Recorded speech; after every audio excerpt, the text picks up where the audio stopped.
It's time for each and every one of us to face a very troubling fact. There exists a significant heroin and opioid epidemic in not only Butler County, but elsewhere across the country. I'm Rich Goldinger, the District Attorney of Butler County. This is my backyard and yours too. Together, we can work to eradicate the high-level drug dealers that supply these drugs to those using them.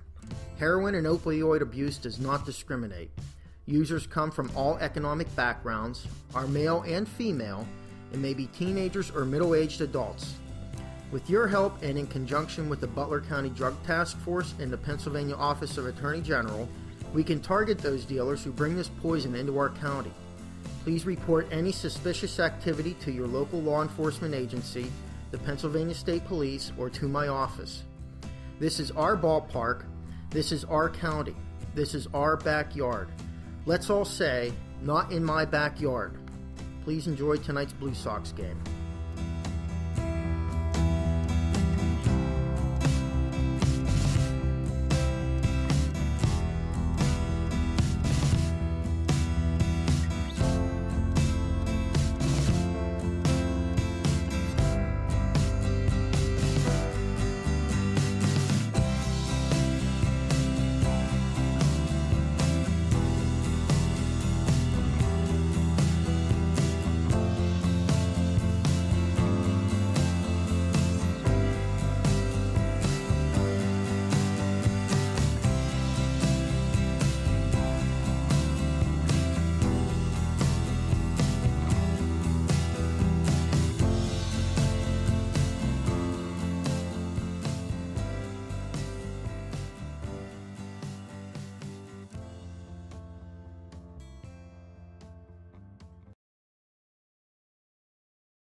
One down in the first on the strikeout looking to Johnson.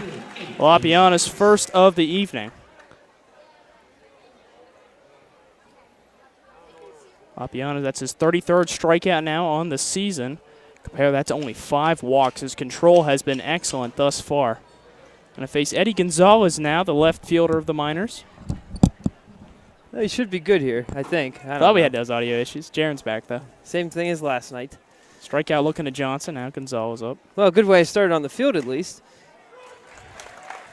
Yeah, Jaron, I was just saying a second ago, Lapiana's controlled this season. That's 33 strikeouts now compared to 5 walks. Stellar. Absolutely. He's had the same thing even the last time he pitched here 2 years ago. I think he had 10 walks in 40 innings. That's right.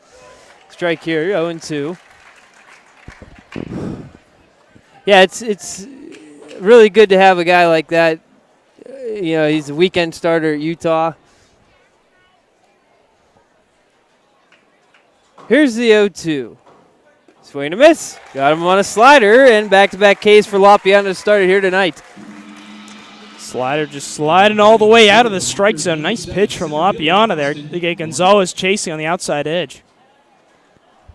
Yeah, now it's a lefty-lefty matchup with Austin Norman, who is, as we said last night, one of the top hitters in the Prospect League. He has been pretty much for the duration of the summer. Lapiana is going to let it go his first pitch, and it's fouled straight back. Those 2 balls from last night, Joel, are still there. I only see one of them. Oh. From my angle. I'm only seeing one. Yeah, there was foul balls within, a span of 2 or 3 at-bats where they went up there? Yeah, both of them. It looks like there's only one right now, at least from what I'm seeing. But back to what you're saying about Norman, though. Great hitter, hitting .352, tops on the team. And he's mentioned last night, 3rd best in the Prospect League. Line drive to right field, a 2-out single for Norman, and he just continues to hit. That's what he does best. He just lines them singles out into right field. Yeah, he finds a way to just keep getting on base, does Norman. You got an average that high, it says you're doing a lot, but you look at the distribution of base hits, only 17 extra base hits of his now 51. So, like we're saying, a lot of that is just singles, but that kind of works when you're hitting third, just getting on base in a 2-out scenario like this. That brings in Dan Ward, and there might be a dent on the scoreboard up there for where he hit the ball last night. Yeah, hit that right above the at-bat sign out there. No doubter off the bat to right center. Here's the pitch. It's a bit outside. Ward very patient. He's just got such long legs. You can just tell how, they always say about McCutcheon, he's a short guy, obviously, but he has that lower core strength that helps him. Dan has both. He has upper strength and lower strength. Takes a called strike here. Yeah, he uses it to whack the ball. His 8 home runs this season lead the Miners. He's got 2 against the Blue Sox as well. That's also best among his team. So .313 average against Butler this season. So like you say, he's someone who's been really hurting the Blue Sox. Shake of the sign. Now time called by Ward. He's had enough waiting.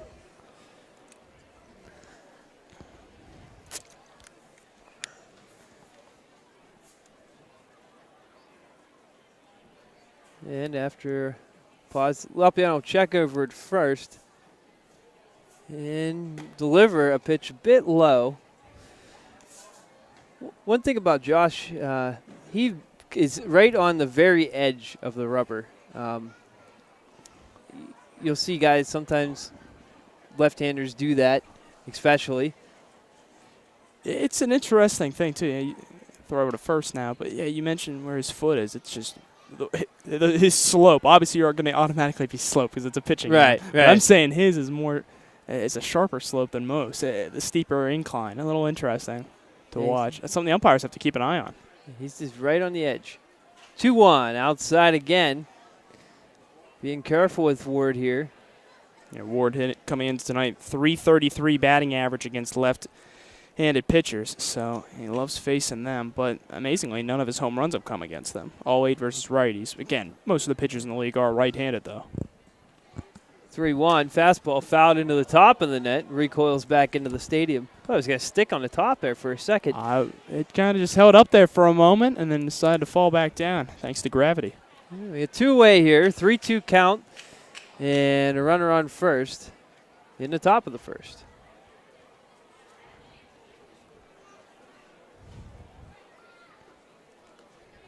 throw over, and again back safely is Norman. Just stepped right on the base.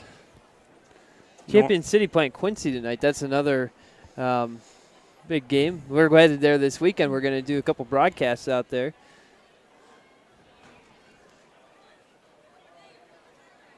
Here's the 3-2, just outside ball 4, and now there's 2 men on with 2 outs after it's a walk to Dan Ward on a pitch that just missed off the plate. A good eye from Dan. It was close, but it's a tough take, too, as a hitter in that kind of a situation. You want to swing at that one, but it ended up being the right call by Ward to let that one go by. Miners, of course, already gone down looking once in this inning when Johnson started off that way, but good patience by Ward, and West Virginia's got life right now. Yep. It brings in Hagan, who playing second base tonight. He's 6'4". That's not a normal second baseman height.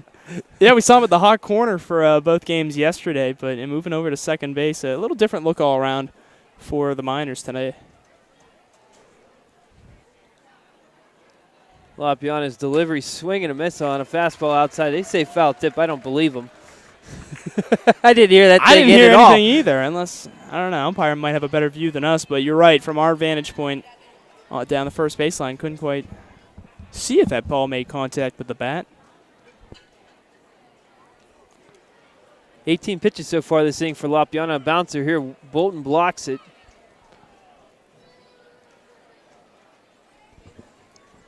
Hagan comes in with a 282 average on the season, over 131 at-bats, 24 RBIs for him among the top 5 on this team. You look at it, 5 players on this team with with at least 20 RBIs. So, ooh, just outside again, 2-1.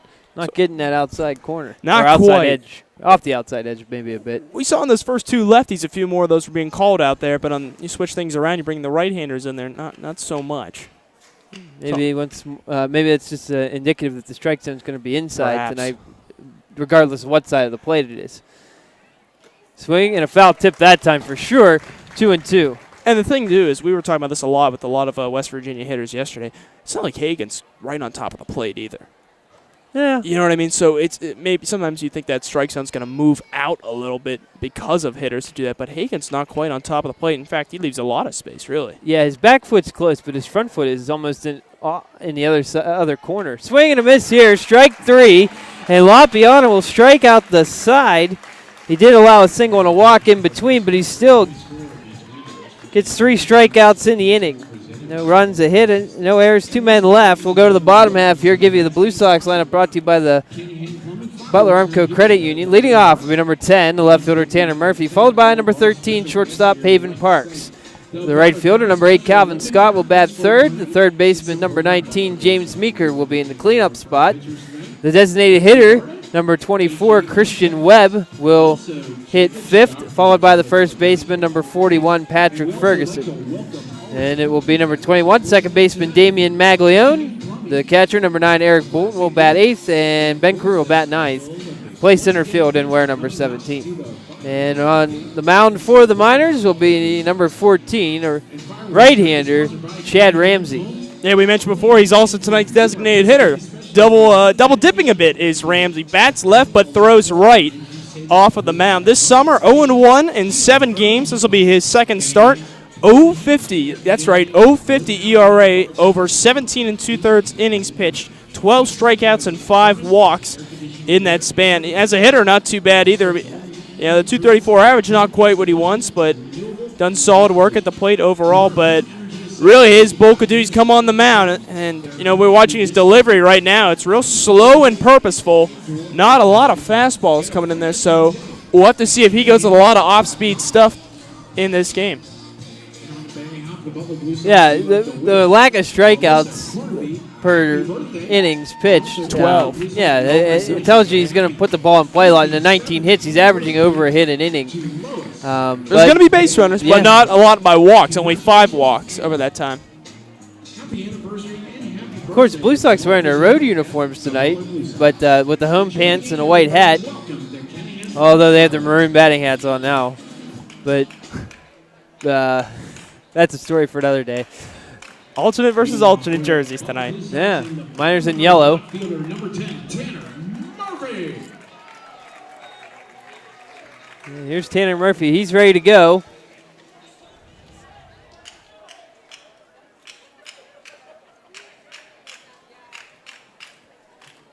Right-hander gets a pitch in there for a called strike. Ramsey goes to Missouri Baptist University. He's a native of Damon, Texas. Junior this year at Missouri Baptist. Blue Sox as a whole hit the Miners pretty well. 7 hitters with batting averages of 300 or more. There's a pop-up by Murphy racing after it is the right fielder Johnson, but he's not going to get there. Makes it 1-2.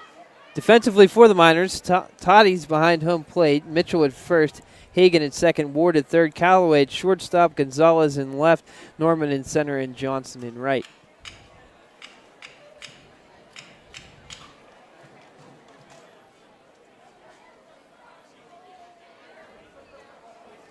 One, two, fouled off.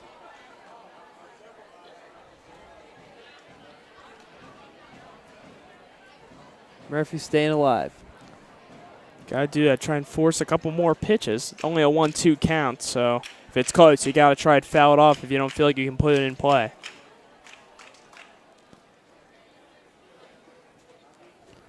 1-2. Murphy again fouling it off. That one might have been high, but he had to protect. Exactly. I was just thinking that was a little upstairs, but probably safer to just put the bat on that one and just push it out. But, yeah, that was a close call. Well, he's fighting him off here early. 3 foul balls in a row. No, hits it to third. Ward has it. The throw is in time to Mitchell. 5-3 goes Murphy, 1 away. Now batting number 13, the shortstop, Pavin Parks. That'll bring in Pavin Parks. Playing shortstop tonight. Probable pitcher for Sunday out in Springfield, Champion City. And Parks hitting .286 on the season, but .360 versus the Miners. Hey, ropes one to right field. That's going to fall in for a base hit. Johnson looked like he knew he wasn't going to get there, so he just kind of stopped, let it hit, and held him to a single instead of trying to be a hero and have that ball bounce over him. Yeah, he was hoping that ball was going to hold up a little longer, but it was the right play to just, make sure the ball stops in front of him, doesn't roll past. Good play, and it's only a single. 1 out single brings up Calvin Scott. Calvin was feeling a little under the weather yesterday, so he took the day off. That's why he was out? Yep, yeah, he's feeling better today. He checks his swing, takes a called strike. Of course, we had a lot of changes in the lineup for the first game because that was the completion of a suspended game from June. And Scott was listed as someone who was supposed to be changed, but Jamie Switolski pinch hit for him the first time Scott was supposed to be up. And started the next game, too. I'm not quite sure what that was. He was playing toss between pitcher and first base there. Haven was on the bag. I don't know. Well, whatever. This goes down as a throw over to first, but shot line drive caught at second base, and Pavin Parks is going to be doubled off by Hagan to end the inning. There is no score between the West Virginia Miners and our Butler Blue Sox presented by the Butler House. So we'll go to the second, scoreless here in Butler. Have we been here before?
Yeah.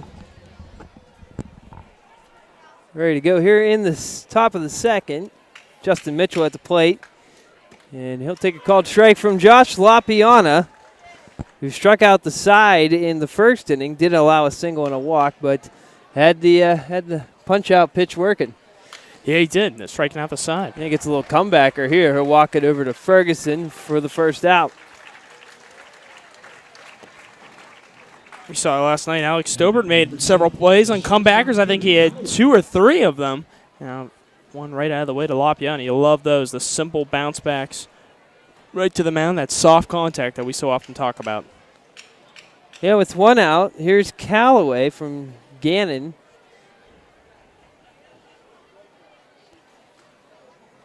And he takes outside.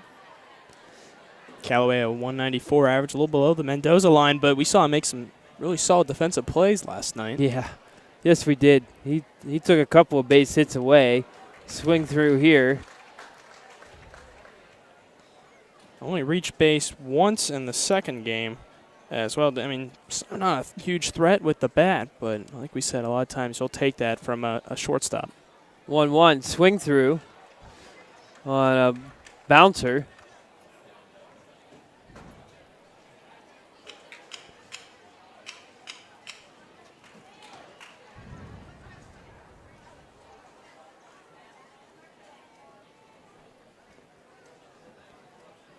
Tried to get him to chase another one, but Callaway holds up this time. Great crowd on hand. Fireworks after the game tonight, and then we head on the road for a couple. Back here next Thursday. There's a little weak ground ball to second. Maglione will throw to first, 2 away. Now he's got the ground ball working. The weak ground ball nonetheless. Yeah, you get the strikeouts in the first inning, and then you get these soft rollers over to the right side really both times. So good start so far for Lapiani. Love seeing that. That's soft contact. Toddy's the catcher. With 2 away, we'll try to extend in that bat here because this has been a pretty easy inning thus far for Lapiani. Gets a strike to start it off. Easy start otherwise than Ward and Norman reaching in the first, but even then, those are quick at-bats besides the walk. Those are the guys you expect to get on for them, though. Get everyone else out. That's pretty good. Like we talked about, Blue Sox getting shut out last night was surprising. They're not going to score very little too often. Now it's 2-1 on Toddy's. Lapiana didn't like the baseball, so he'll get a new one. Yeah, last night, first time Blue Sox have been shut out. First time they had scored less than 3 runs in a game, too, this season. 2-1 right there. Looked like he was geared up for fastball, and Lapiana took something off. Might have been a straight change. It looked like it, yeah. It was definitely a little off speed. Surprised Toddy's a bit. 2-2, fouled off. Toddy's some fluorescent orange tape on his bat. Probably give him a little extra grip. A little different, I'll say that. 2-2 delivery. Oh, another foul ball. Good just to get a piece of that one. Had to lunge. Yeah, he did. His pitching, though, these last couple of days, even with the loss last night, Blue Sox only gave up 2 runs in that one. They've been really solid in the month of July. Not just then, but at home. 4.09 ERA at home versus a 6.03 ERA on the road. Here's a 2-2. Foul ball again. Another lunger. Yeah, even in that extended game where they went 3 innings without giving up a run yesterday. That's right. In the makeup, or the continuation. Mm-hmm. Mark Gross did that. Time called. And this month in July, just everything clicking, of course, for the Blue Sox. A 3.68 team ERA, so even better than their home ERA, obviously already than that road ERA. 2-2 down low. This has been a good at-bat by Tice. We said it was pretty easy the first 2 outs, and he's doing a job here of extending the pitch count. If he even doesn't get on base here. 3-2, ground ball to shortstop. Parks has it, and the throw will retire Toddy's to end the inning. 1-2-3, go the Miners here in the second. We'll go to the bottom half, still scoreless.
The third baseman, James Meeker ready to go here. Meeker. Bottom of the second. A scoreless game. Meeker, the best batting average on the Blue Sox, 328. Team best 385 average versus West Virginia as well, though. Doing it all. He watches the pitch miss away. James, another guy that comes out of the bullpen a lot. Decent amount. Made two a nights spot ago, right? Yeah. Made a spot start.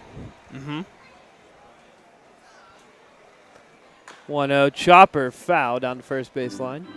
I mentioned how good his average against the Miners has been, but he's still looking for that first extra base hit. 10 of his hits in those 26 at-bats, all singles.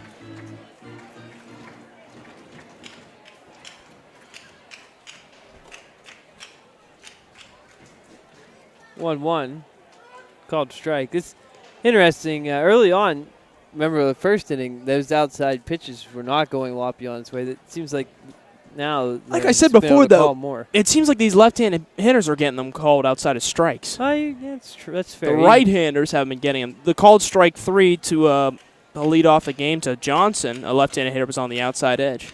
That's right. Time called. 2-2 here. The numbers suggest we're probably going to have a game where runs are going to be at a premium again tonight. From what we saw yesterday, if that was any indication, I'm with you. Have more of that postseason type feel. Ground ball right back to Ramsey. He throws to first, and that's how we started the top half of the second with a 1-3 put out, and that's what we do in the bottom half. Yeah, gotta get a little more contact here. Park's the only one getting on base so far for the Blue Sox. Other ones besides that, Scott's line out to second was hard hit. It was just right at the second baseman Hagen. So here's Christian Webb. He behind on the first pitch. Swing through.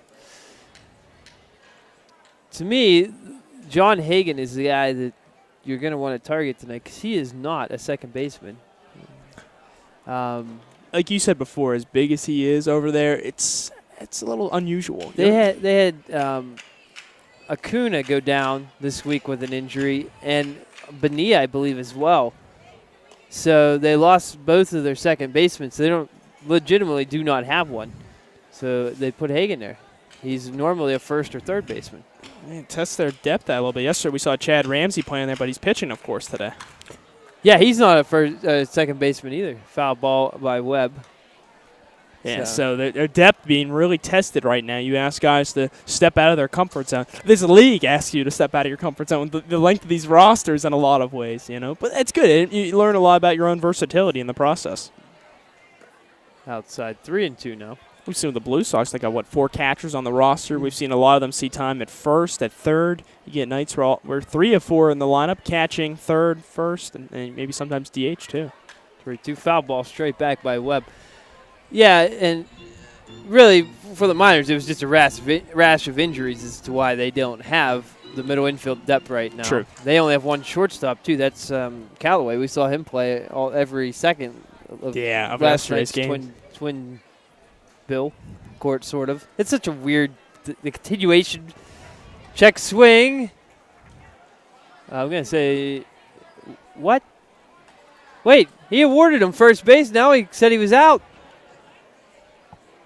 Hard to figure. You got to think that's just a strikeout. Webb a little confused. No, what? He awarded him first base, and then he just said he struck out. He never appealed down.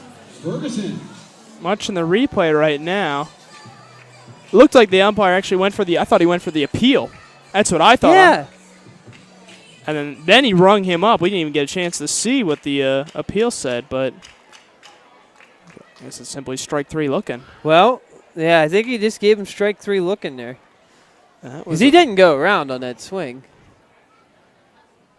It looked like he just pointed out the first base as if to say, take your base, but I guess I think he was asking for the appeal. Yeah, but I looked down and the guy never gave him an appeal.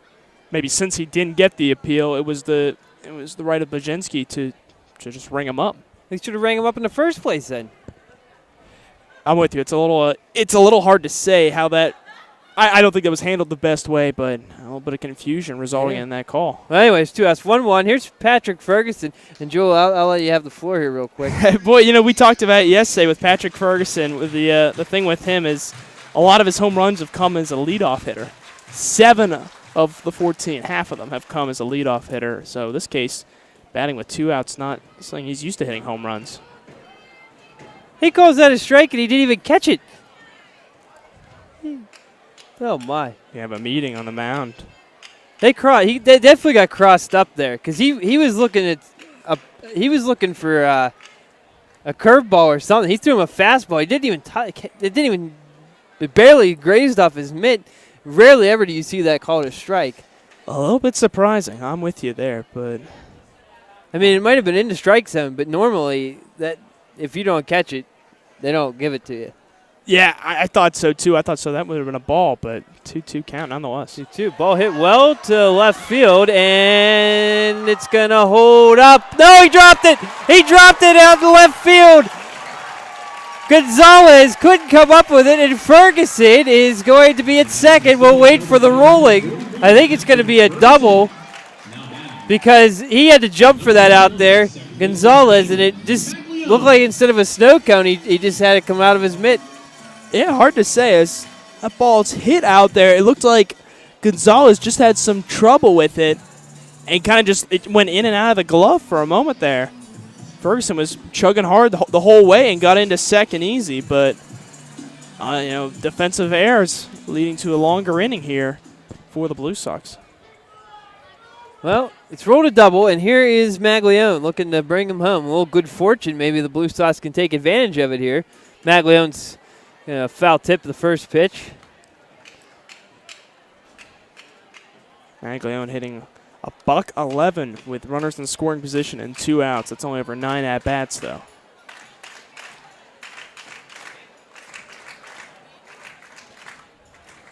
Here's the 0-1. Maglione checks and takes a ball.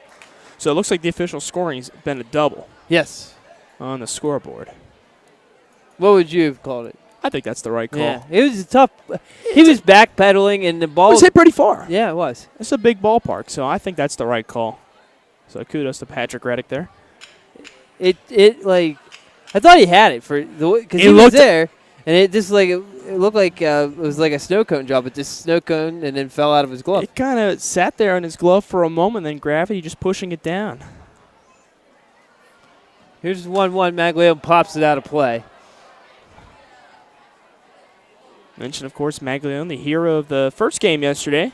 The makeup of the suspended game, his sacrifice fly to left field. With the bases loaded, only 1 out at the time. Batting .232 on the season. Ball hit to center field and fairly well. Norman's going back. He's not going to get there. Ferguson's around third. He'll score. Maglione's going to stop at second with an RBI double. The Blue Sox lead at 1-0.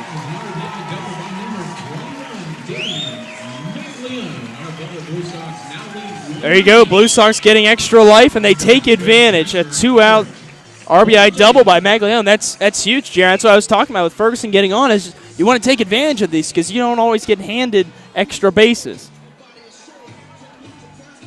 Quick talk between Toddy's and Ramsey. A rare run given up by, actually just a second earned run this year given up by Chad Ramsey.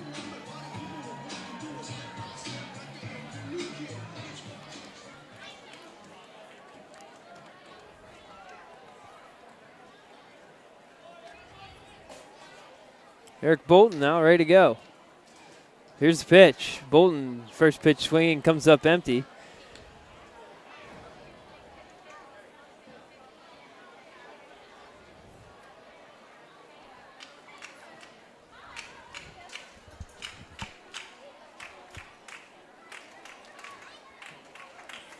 The 0-1.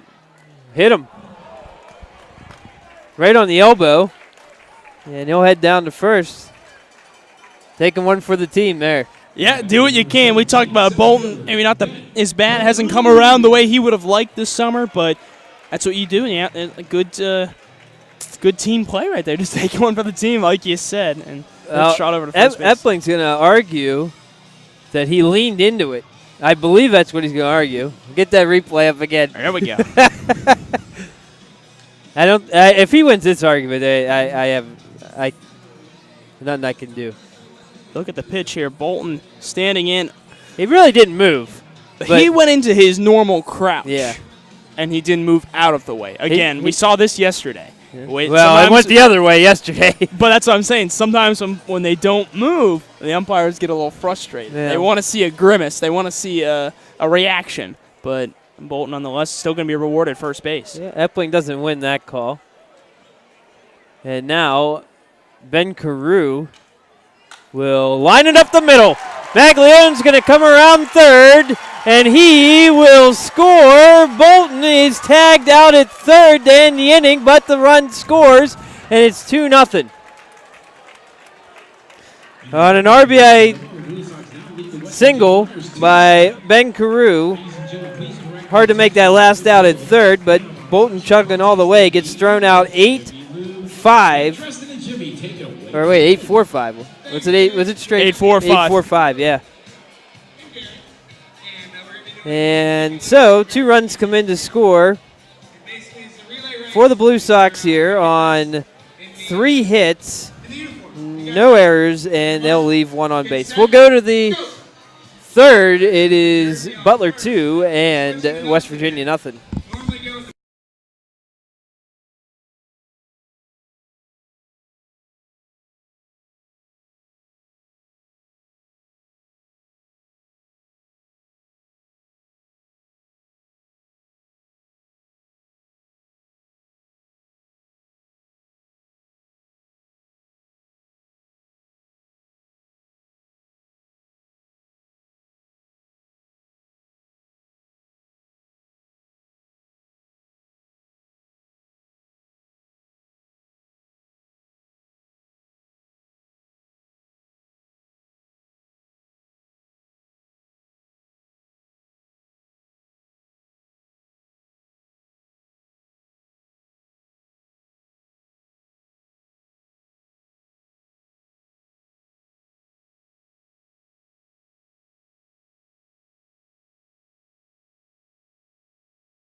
Back here at Kelly Automotive Park, Butler leading now 2-0.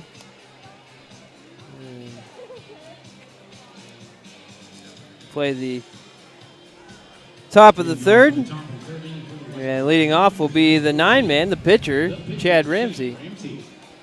Yeah, also the designated hitter. We mentioned earlier, saw him at second base last night, but want to keep his bat in the lineup and to throw him out on the mound as well. Ramsey went 0 for 3 with a walk last night in the second game. He fouls off the first pitch here.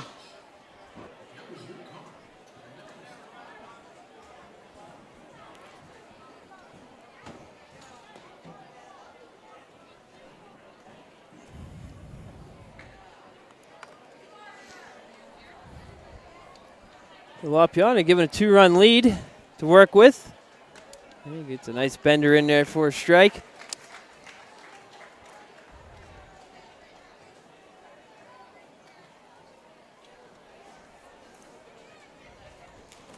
Oh, another swing through, and that's strike 3. Ramsey down for the first out, and that is the 4th strikeout for Josh LaPiana.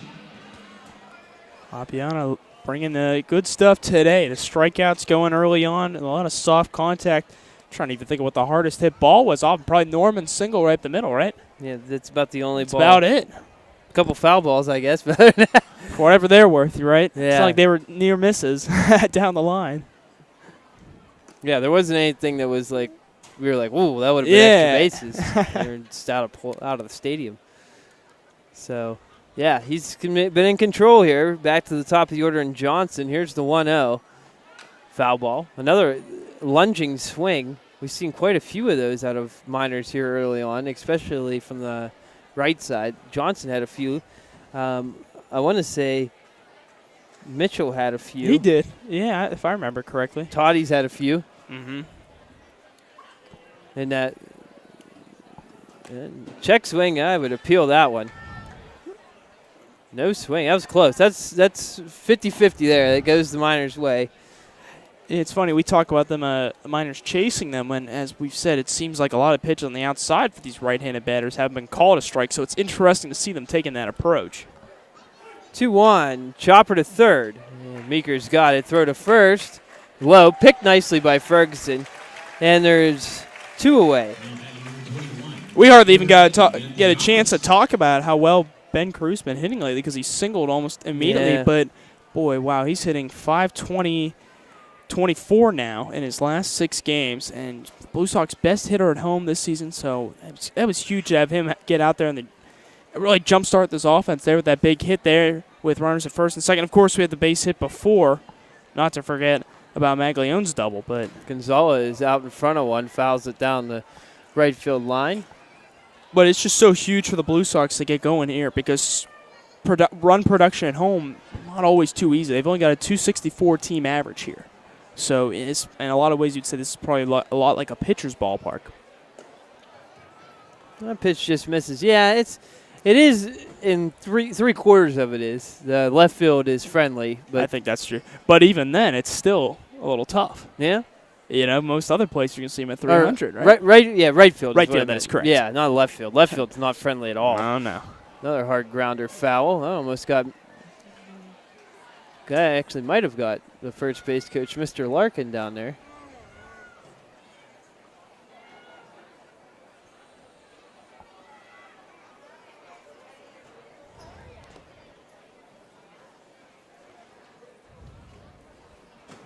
Here's the 1-2. Curveball called. Strike 3. Ring them up. That's the end of the inning. And that's now 5 Ks for Josh LaPiana. We'll go to the bottom of the third with Butler leading 2-0.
Ready to go here in the bottom of the third.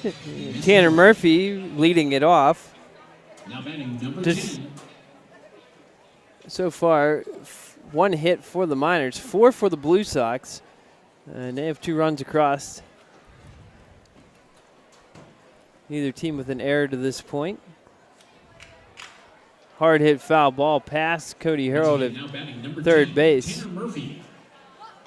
Yeah, LaPiana looking good so far for the Blue Sox. 5 strikeouts, but does have 50 pitches so far through 3 innings. Something to keep an eye on. He's had those 1, 2, 3 innings, but they've just taken a few more than he would have liked. Here's the 0-1. That's a ground ball up the middle. Base hit for Murphy. And now 5 hits off of Ramsey. We come into tonight talking about how he does not have a lot of strikeouts, and he had more hits than he did innings pitched. And I think we're kind of seeing that he is going to put he's going to be a guy who's going to rely on weak contact, putting the ball in play. And so far, that hasn't been the case. They've been hitting him pretty hard, especially you had Ferguson hit him hard, you had Maglione hit him hard, you had Carew hit him hard, and now a pretty solid single by Murphy. Yeah, you know what we're seeing so far from Ramsey is he's tossed him in the strike zone. It's just a matter of what the Blue Sox can do with them. Like we said, the walks, only 5 on the season.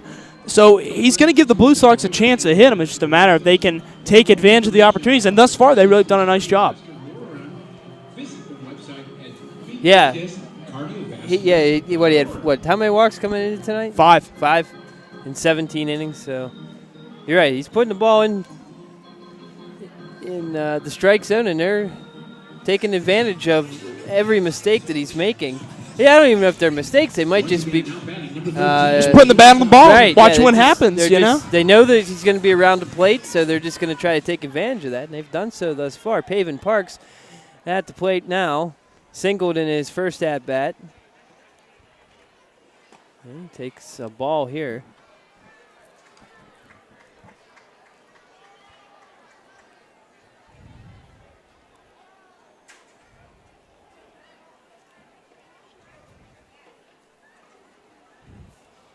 Parks holding the bat out for a long time there, but instead of throw over to first.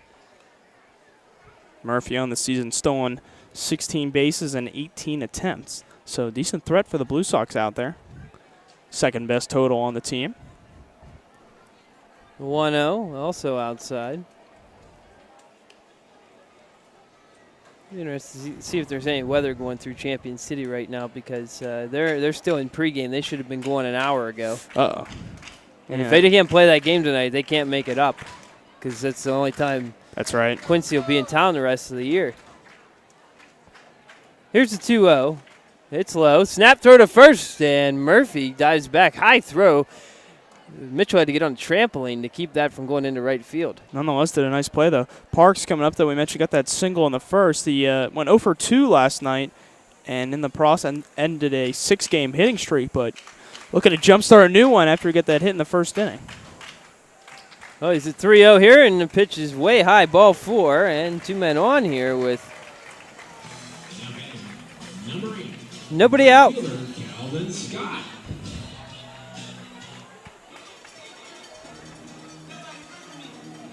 Calvin Scott, bad luck last time. Yeah, lining into a double play. And can you really fault Parks at first? That first time is a liner right to the second baseman. And we saw it last night with the bases loaded. Your instinct is to take a few steps off the base when the ball's in the air, but unfortunately too many. Strike call to Scott. He had to back out of the way of it, but must have caught the corner. Must have been a little bit of a curveball with a little break in that one, but a bit surprising, as we were mentioning. Looks like the Miners are going to get a couple guys already getting loose in the bullpen. Time called.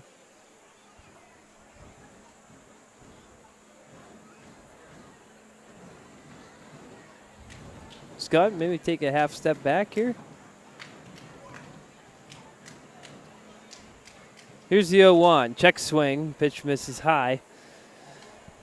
Pitch count not too bad for Ramsey at 41 now, so interesting to see if, maybe he's just on a pitch limit for tonight, and maybe that's why the action in the bullpen, or just with a slow start, Miners want to get some offense and try and keep this game deadlocked. Pretty good fastball there, 1-2. Scott in the season struggled here at Kellyana Park before tonight's game, hitting .235 right here at Cap. Looking to turn that around. 1-2 low, good take, and yeah, he's had much better splits on the road than he has at home. Oh yeah, as of late.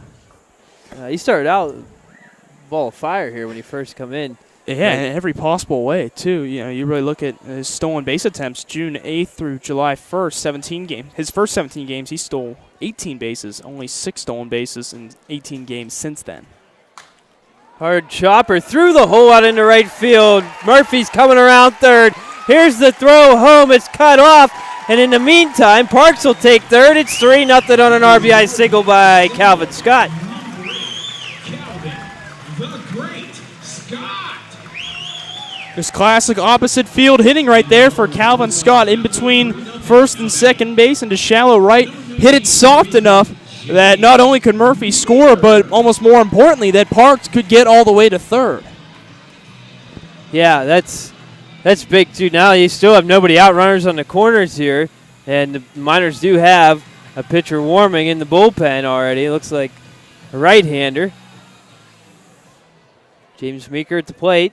3-0 Blue Sox here. 6 hits so far for Butler tonight.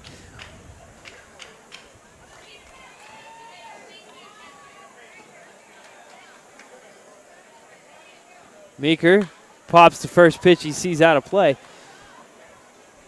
Over his last 8 games, Meeker hitting .382 on a torrid pace offensively.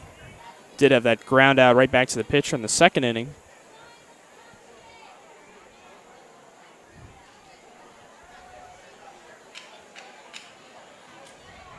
Oh, 1 check swing. Runner goes, and Scott will steal the base. Park's going to come in to score. Oh, the double steal works out here. It's 4-0. Seen the Blue Sox pull this trick out of their sleeve before this season. The classic double steal, a favorite of college baseball head coaches. See whatever you can do with it. And as a result, Blue Sox now with a 4-0 lead. All right, that worked out to perfection. Another pop-up. That's going to go out of the stadium. It worked out in many ways. But the key to that is getting the catcher to fire to second. Biggest thing. And not only did he do that, Scott beat the throw. And by that time, Parks has got that little bit of a lead. He's going to be able to go. Ground ball back to the pitcher. Scott will stay put. Throw to first in time. 1 away. And, to kind of add to your point a bit, Jaron, with that, I think that even more so, it gets rid of the double play. Yeah. Meeker hits that ball a little bit harder. We see him. We see Ramsey turning and wheeling to second and then firing to first, and then 2 outs. Maybe the run still scores, but it could have been a lot worse. So the base running risk pays off. Right-hander still warming in the pen. Let's see how long Ramsey is for this game. 4-0. West Virginia knows the importance of it. They're the ones chasing. Ground ball to first. Bobbled by Mitchell. Throw to first. Safe. They beat the throw by a millisecond. Webb beats it out. That was a close one there, Joel. Yeah, that was. I want to see the replay on that one as well. There have been a couple different plays already earlier in this game. Scott moves up to third, and now Patrick Ferguson. Oh, we got an argument. We got an argument here. Epling's upset. Ladies and gentlemen, the Butler Blue Sox has runners on the corners. It's time to get live. Yeah, you look back at that infield single, the bobble over, and then the flip over to Ramsey, where he catches it kind of high. Yeah, he beat it. I think he beat it. It was close, but that's what I'm saying. Ramsey catching it high, he couldn't keep his right foot on the bag, and as a result, Webb is safe at first. Boy, Epling letting him know about it here. Maybe he's trying to get tossed. He's been out there twice tonight now. He's still giving it to him on the way back in. It just hasn't been Tim Epling's night thus far, or the Miners' night for that matter. An opportunity to add on here with Patrick Ferguson. Patrick Ferguson. Already 4-0. Still in business. 3 of Ferguson's 14 home runs this season have come with 1 out, and here's the one that's real interesting. He doesn't have any runners. He doesn't have any homers with 2 men on, so looking for that first 3-run shot of the season is Ferguson. Thing to watch here is 3 of those 14 home runs have come on the first pitch of the at-bat, best of any count for the left-hander. Ferguson swings through the first pitch. So, that ain't going to happen this time. Not that time. Still got a chance, though.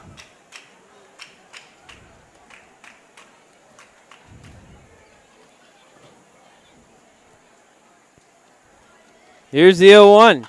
Popped up. Ward's going to give it a look. And he caught it. So here comes Scott. He will score. And also moving up is Webb, a sacrifice foul out. Makes it 5-0. You make that catch here or give it up or run, right? I mean, he's no way he's going to get a guy out there. I think that's the first sacrifice foul flyout I've ever written into a scorebook before, Jared. Only at this ballpark. You couldn't see it with our camera angle, but the ball going, just past the third base grandstand side, just a little bit over, and it doesn't quite make it out of the park. It stays in. Dan Ward, the third baseman, makes the catch, but it was deep enough, and you're not making a throw over the stands there. That's too tough to do. You might probably just going to airmail it. And as a result, he tries to go for second there. Exactly. So good result, a good tagging up by Calvin Scott there, and by Christian Webb. Yeah, I mean, I guess in this stage of the game, you want the out because Ferguson can hurt you with one swing. Maglione with a drive to deep left field. Still going back is Gonzalez, and he's going to watch it hit the wall. Maglione is in second with a double. Webb is in to score it 6-0, and the Blue Sox have pulled out to a nice lead here, and they're just teeing off on Ramsey. What pitcher's duel were we saying earlier? Yeah, I know. Blue Sox making quick work right now at the minors. We're going to have a visit to the mound. That's it. He already was out there once, right? Maybe that was last inning. I think so. Now he's done. Here comes a guy out of the bullpen.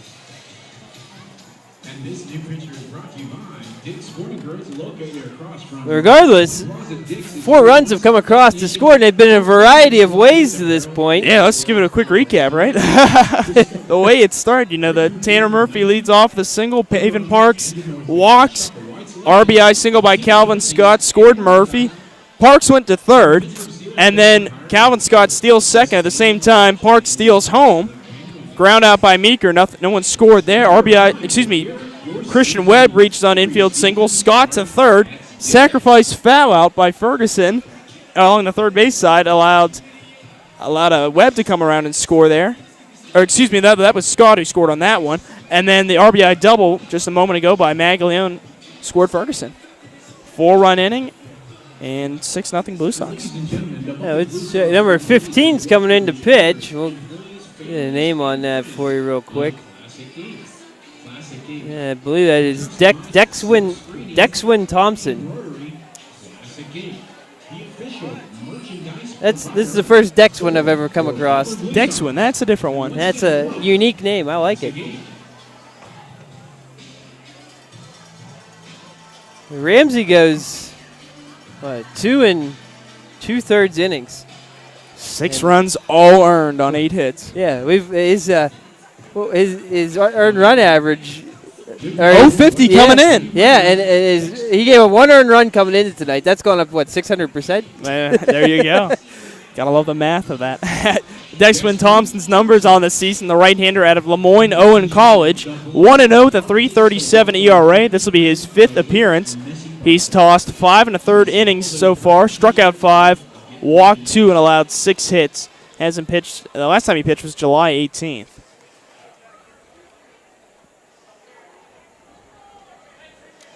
Dexwood Thompson's first pitch is a ball to Bolton. 2-way, and Maglione out at second. Now batting number 9, Eric Bolton.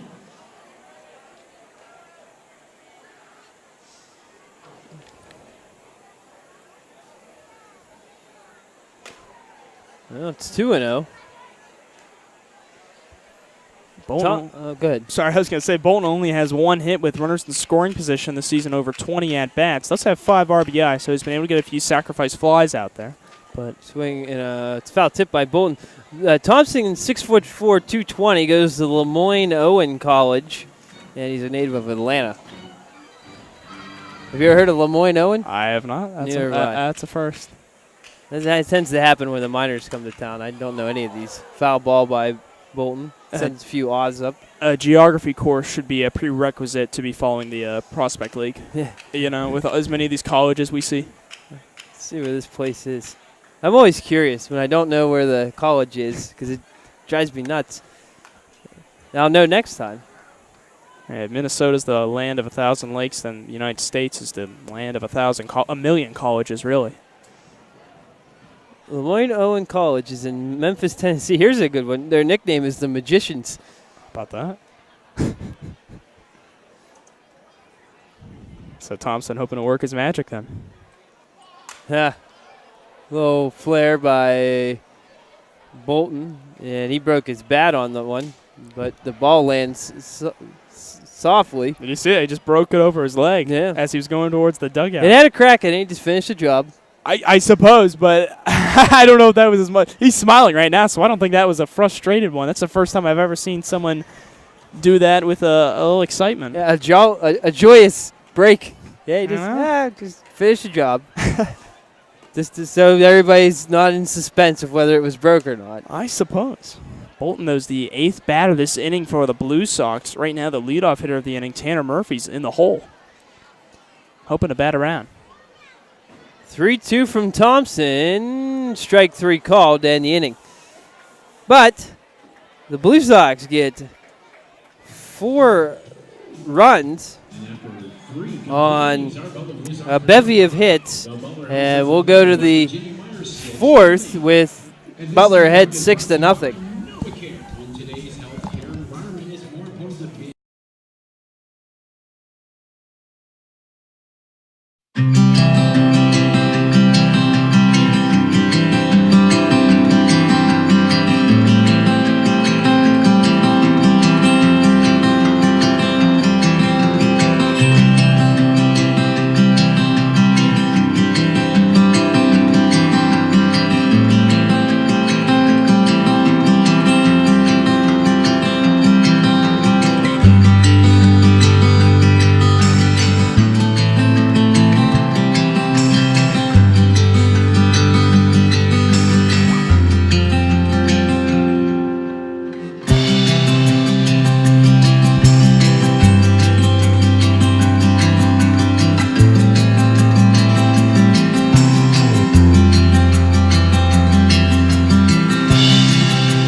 Austin Norman will step in to begin the 4th. Josh LaPiana had a long time in between innings because the Blue Sox put up a 4 spot in the 3rd and lead it 6-0.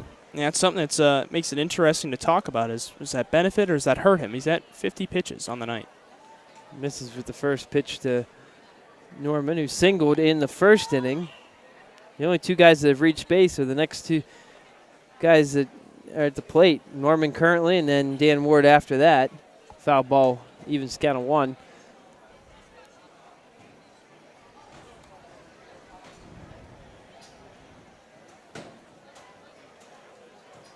I'll tell you how the night's gone for West Virginia. Tim Epplings went out and argued with the umpires twice. Yeah. He has. He's been out there having a lot of discussions out there. It's been frustrating.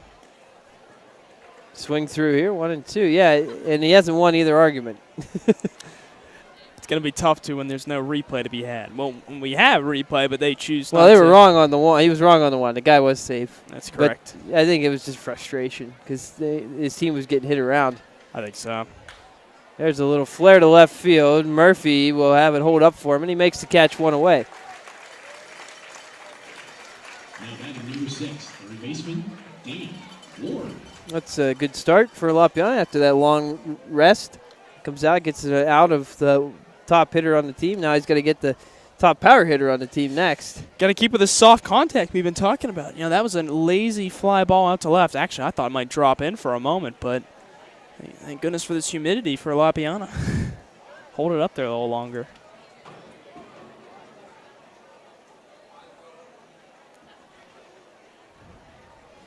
Ward takes outside.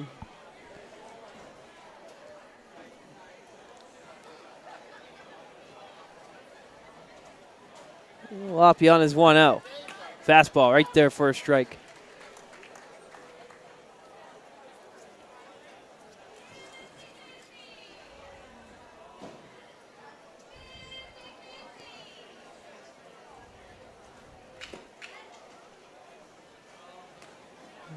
2-1. Dan from Ohio, Garfield Heights, Ohio, near Cleveland. Went to Tennessee Wesleyan this year, but he had been going to Eastern New Mexico. But prior to that, fooled here on a curveball. High on the season in strikeouts, if you're curious, for Lapiana is 9, back on June 3rd. Well, he gets one here, and that will rack up the total now to 6. And he strikes out Dan Ward. You know the night's going well when you have him going back to the dugout with his head down. Yeah, that's a great point when you put it that way. Dan Ward, the cleanup hitter, had reached base in the first. You got to get Norman and Ward out. Those are the 2 big bats here for this West Virginia team. If you can do that, you have a solid chance of winning.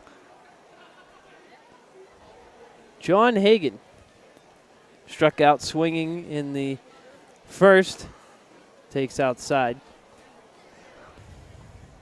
Yeah, but that start when he struck out 9 batters, Lapiana did against it was actually against the Miners on June 3rd. He went 7, only allowed 1 run.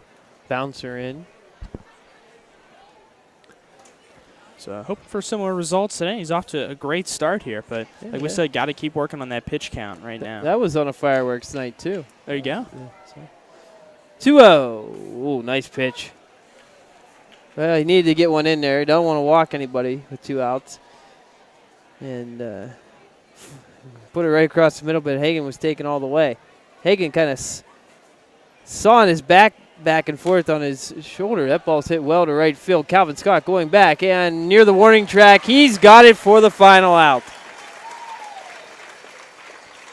1, 2, 3 go the Miners for the 3rd straight inning. We'll go to the bottom of the 4th. It is Butler 6 and West Virginia nothing.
Ben Carew, as he did last inning, or no, well, he's going to lead off this inning. Sorry, my scorecard got messed up, so that's why I screwed it up and paying the consequences. This is the one you want. Yep. But he's leading off the 4th here. He pops it up on the infield. Mitchell, the first baseman, in foul territory, has it for the first out.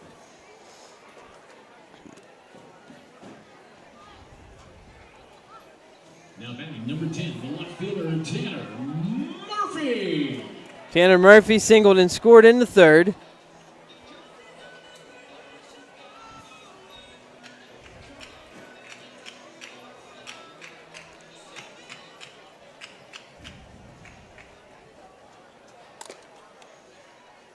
And he'll take a ball. Murphy goes to North Florida, along with Ray Gonzalez, who's out of the lineup tonight, getting a day off. Hard hit grounder to short. Callaway's got it. The throw is going to beat Murphy for the second out.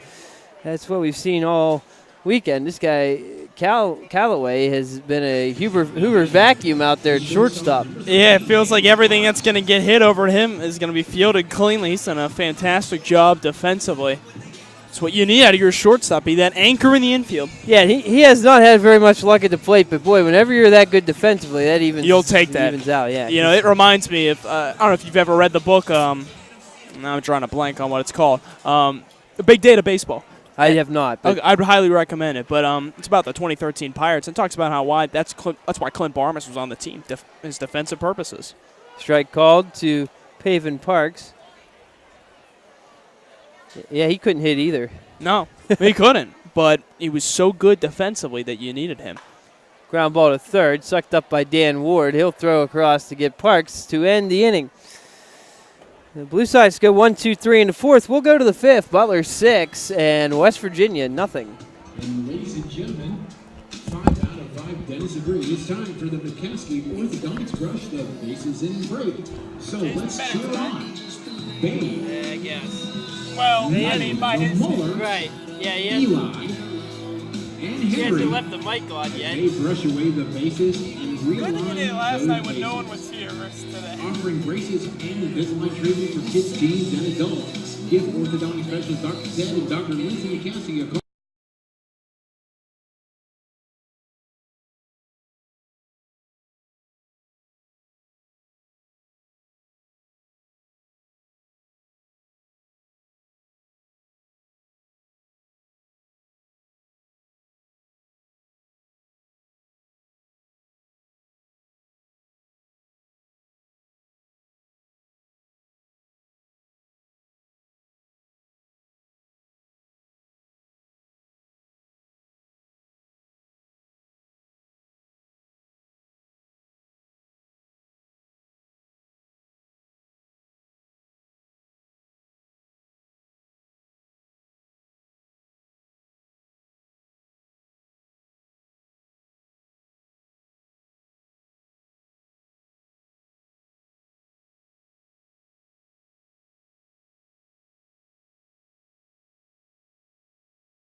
Ready to go in the fifth with Justin Mitchell leading off. Butler 6 and West Virginia nothing. 8 hits for the Blue Sox, 1 for the Miners. Here's the first pitch of the fifth inning. It's a called strike.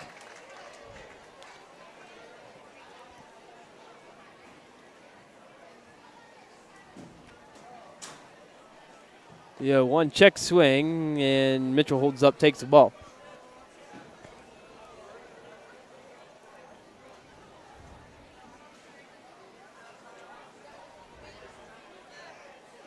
One delivery, appeal, and they say no swing, 3-1. Count, and Mitchell, lefty guy here. You want to lose him. No, instead he'll chop one off the plate. Racing in is Parks, and he comes across his double play partner Maglione and throws the ball to first for the out. Long range for Parks, and he gets there and makes the play. Now batting number 6, the third baseman. Stellar play on the run. He kind of had to call off Maglione is where he was. Otherwise, they're going to collide there. But, normally that ball for where that's going probably would be Maglione's, but the way it had gone, Parks comes over, but makes the play. Strong throw over. Yeah, he got the out. That's all that matters. That's what matters. It was strange, but he got it. He had a good read on it and raced after it. It kind of started more towards second base and started drifting out towards Maglione. But by that time, even more interesting that he made the play. But by that time, Parks had already committed, and he got there. That was interesting range. I think that's the most important thing is once he's committed and he's got to, ensure and let Maglione know that he's going to get that ball to avoid any confusion. So good job of the communication there by the Blue Sox middle infield. Callaway swings and misses, 2-1 on him. He's grounded out to second base his first time up. We just mentioned not big on the glove, or big on the glove, not big on the bat. Yeah, we mentioned just under the Mendoza line, hitting 133 coming into tonight versus the Blue Sox as well. Lopion misses away. Similar situation to the last batter here. And here's the 3-1. Lopion gets a strike call. Fill the count up. That's the 72nd pitch of the night for Lopion, too. The pitches keep racking up here on a hot night. Just needs 2 more outs, though, to be in line for the win. 3-2 called, strike 3. And Callaway's caught looking there for the second out. One thing about a night like tonight, Joel, is when it's this humid, it's easier to keep your arm loose. He had that long wait that most of the time you'll see pitchers put the jacket on. You don't have to tonight. It's humid. It's easy to stay loose out there. Sometimes they prefer this. I think a lot of them prefer this to cold weather. Oh, heck yeah. Because then you got to worry. Some guys, you'll see some players like to put that Gore-Tex material undershirts on. Some don't, because it maybe messes with their elbow. They don't like the feel of that, and then they have to freeze instead. But it's all about being comfortable out there. And yeah, you don't like sweating a ton, but sometimes this is what you have to do. A lot of times, maybe that's something as simple as changing out that undershirt in between innings. Getting a fresh one, maybe changing up your socks. You've got to find ways to stay cool and composed. 1-1, bit low. Yeah, I'll tell you, I've talked to plenty of pitchers, and all of them will say they'll take this type of weather over having to put on the jacket in between innings. Absolutely. It's little stuff like that to get you out of your groove. So even just as simple as just putting a jacket on. It's funny how that works, but it does factor in. 2-2 upcoming to Toddy's. And he swings through it for strike 3. Another K for Lapiana. And another 1-2-3 inning. 13 in a row. 8 strikeouts now. And 8 strikeouts. 13 in a row he's set down. Here, we'll go to the bottom of the 5th. Butler 6 and West Virginia nothing.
Bottom of the 5th, Calvin Scott will lead off. RBI single his last time up, part of a 4-run inning. They gave the Blue Sox a 6-0 lead, which they still hold here. And it's been an impressive night for Josh Lapiana. He's retired 13 straight. He struck out 8. He's 1 away from tying his season high. Looked really, really strong overall for the Blue Sox, and they provide the offense for him as well. Ooh, Calvin Scott had to back out of a pitch up and in. You mentioned the pitch count. That's one thing that'll drive up a pitch count. That's 24 pitches to strike 8 guys out. So curveball low, 2-0. That's huge too. But looking on the other side of the ball here with Scott, interesting thing. I was looking this up before. Blue Sox fantastic record when he steals bases. He stole second, of course, earlier, and they got the double steal. Parks went home. Blue Sox are 10-4 when he steals at least one base. If he gets a second, they're 6-0 in that scenario. Wow. Big cut, but Sky comes up empty. So already the stats favor the Blue Sox. Yeah. The score favors them, too. They're up by a half dozen. Scott takes ball 4, and he's drawing a leadoff walk. We'll see if he takes off for second. He's near the top of the league in stolen bases. He is the top, yeah, right at the top. So got his 25th last 2 innings ago now, pardon me, because the Blue Sox went down 1-2-3 last inning. But yeah, 25 on the season. Only been caught stealing 3 times too. I think that's what's most impressive about it. He's stealing he's attempting at a large quantity, but is successful the bulk of the time. Foul tip by Meeker. Meeker 0 for 2, a couple ground outs back to the pitcher. He currently is the only Blue Sox player to not reach base. And we talk about coming in, he's the best hitter too. Yeah. So what does that say about this team where they can put up a 6 spot and they've done it without their best hitter?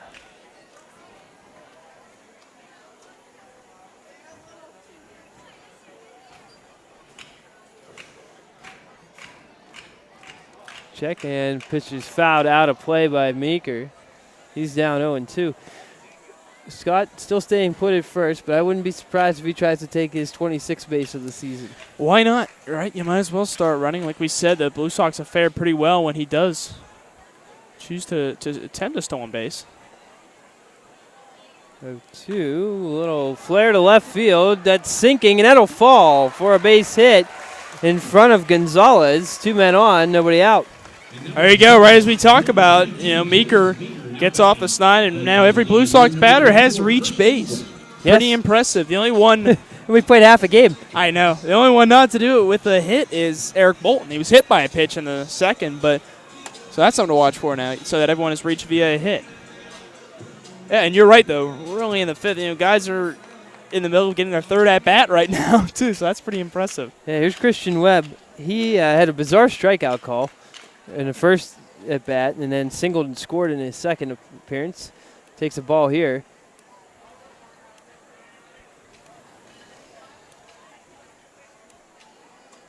Pitch outside.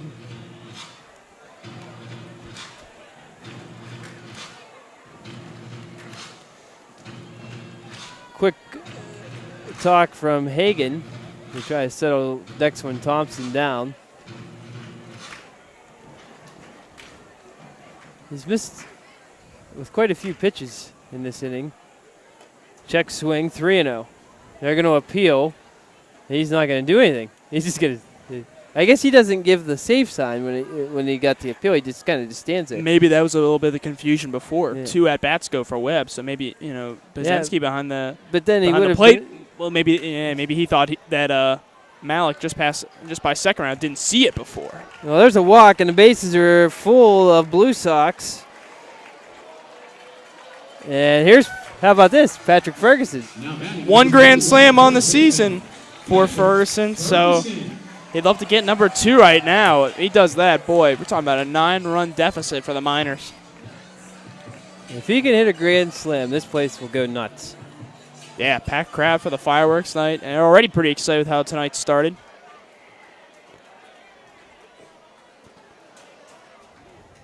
Yeah, he wanted it. He swings through a pitch low, though.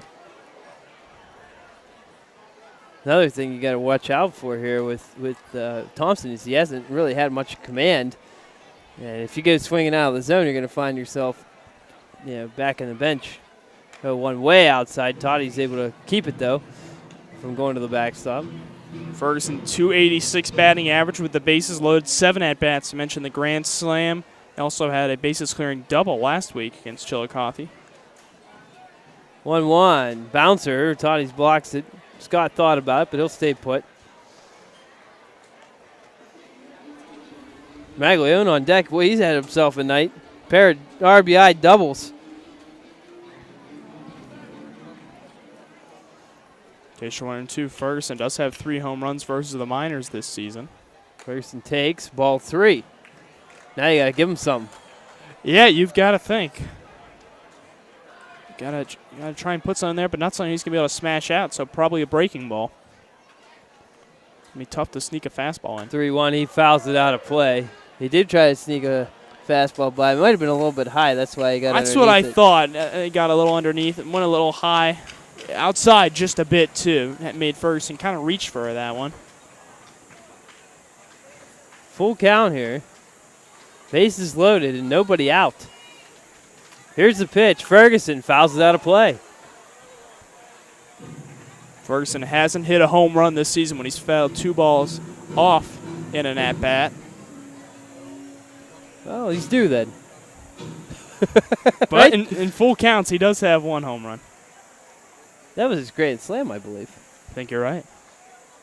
Oh, he's going to swing through the fastball for strike 3. Ferguson goes down, and there's 1 away. But still, got Maglione, who has 2 RBI doubles. He's sad to see Ramsey go because he hit him well. Yeah, he has. And The last time Maglione had the bases loaded was when he lifted that walk-off sacrifice fly yesterday. That's right. In the completion of the suspended game.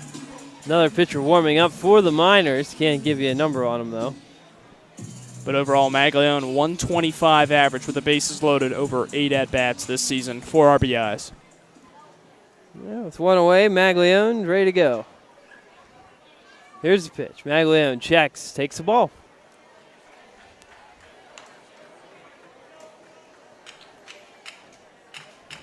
Two RBI doubles for him so far. Right now, he's in line for that player of the game title. For sure. And that Gatorade bath as well. If he gets another base hit here, he might have it cinched. That ball's hit well to right field and fairly well. Going back and not getting the ball out there is Johnson. It goes over his head to the wall. 1 run's in already. Here's the second one. Webb's to third. He's out at third base. But it's a 2-run single by Maglione. I don't know how he got only a single out of that, Jaron. I have no clue in the world what happened. There was something going on the base paths there. As we're watching the replay right now, ball hit really hard to right. Played kind of funny out there. Looked like it was dropped. As he rounded first, went into second slowly, but for whatever reason didn't go all the way, and Webb got thrown out at third. Webb, it looked like he was hesitating a little bit. As the ball was dropped, he's not going all the way, so Maglione kind of got caught up in between. Wasn't sure if Webb was going to hold up. Well, regardless, he brings 2 runs home. Scott and Meeker will come in to score. It's now 8-0. It seems like every time we score runs, somebody gets thrown out on the bases at the same time. Pretty goofy. So, yeah, Scott and Meeker score. Webb's out at third, and Maglione's at first. So he was thrown out 9-4-5, I believe. Let's find out here real quickly. Bolton fouls one off. 1-2 for the catcher from Ball State. Correct, 9-4-5 on that put out. So Maglione's got a big box. He's got now 3 RBIs. He's 3 for 3. He's got 5 RBIs. 5 RBIs. 5. That's right. Oh, 4, pardon me. Singular RBI doubles in the second and third, and then a 2 RBI single right here. So that's just 4. Yeah. Pardon my math. He's got 4 RBIs. Maglione is now picked off of first base. I'm not quite sure what he was doing. He was just kind of running out there. And maybe that's what he was doing. Oh, he should have taken off for second there. Oh, the ball hit him. Maglione's going to try to get the second. And good luck scoring this one, folks. That's the end of the inning, though. I think Dan Ward actually applied to tag, and he's playing third base. He is. Yeah, he's the guy who tagged him out. Good luck, Joel. We'll figure that out during the next inning break. But that's the end of the inning, and the Blue Sox are leading 8-0 as we go to the 6th. Ladies and gentlemen, it's time for the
All right, back with you here. So after all that, it was a caught stealing 1-4-3-6-4-5, which could also be a phone number. And, well, that was the last out of the last inning, but the Blue Sox scored 2 runs and lead it 8-0 as we go to the top of the 6th. And Chad Ramsey, who started the game as the pitcher, now relegated to just being the DH. He's no longer hitting for himself, but he is behind 0-1. Yeah, Ramsey, not quite the day he had on the mound, but gives himself a unique opportunity by still being in this game. Still has a chance to make a difference. Joe, I didn't know this, but it's Big Mac time here, and now he's trying to bunt, and that's what you get. You bunt on a Big Mac, you're going to get a strike. Absolutely. Umpires want them, too. They got their game tickets ready. We had one last night looking for back-to-back nights. I'll tell you, this would be a much bigger crowd than last night to get Big Macs. Here's the pitch. Ramsey takes low. That's gonna anger some people, but it's gonna give Jay another chance to scream Big Mac. A little more time. 1-2 count. Here's the 1-2. It is swung on and missed for strike 3. Ramsey goes down swinging, and it's now 9 strikeouts to tie season high for LaPiana, and he gets the close to 1,000 people in attendance here tonight, a free Big Mac. Good news for them, bad news for drive-through workers. Yeah, I mean, a long night out there at the McDonald's right here in Butler, but pretty impressive. Now, with this, the 9th strikeout, now LaPiana is 1 away from setting his Prospect League high set back on June 20th of 2015 against Jamestown. Struck out 10 over 6 innings in that one. Yeah, he took a hard luck loss in that game. I remember that. He was dealing, but he gave up a couple of runs late, and then the bullpen come up, gave 2 or 3 more. I think they lost like 5-2 or 6-1, something like that. 6-1, right? Is that 6-1, yeah, correct. 6-1. Give up 3 runs and lose. That's especially in the Prospect League. That's a tough go. Yeah. 2-0 delivery here is a called strike to Johnson. He's 0 for 2, strikeout and a ground out. 83 pitches now for LaPiana. Got some time left to get that record time strikeout for him personally, but pitch count just keeps getting higher and higher right now. Yeah, well, with an 8-run lead, this might be it for him. You never know. They might try to stretch him out, but the opportunity to get some of your bullpen guys to work. Foul ball. Boom, off of the, made it over. Thank goodness. There's 3 cars parked underneath there where that ball was going to come down. But one thing that just stands out to me tonight is the Blue Sox scored runs on 2 plays where the ball was about a millimeter from being caught. One in left field and one in right. There's ball 4. Second walk issued by LaPiana, and 1 on and 1 out. But yeah, so they had the one in left field that Ferguson's got a double on. He come out around to score later.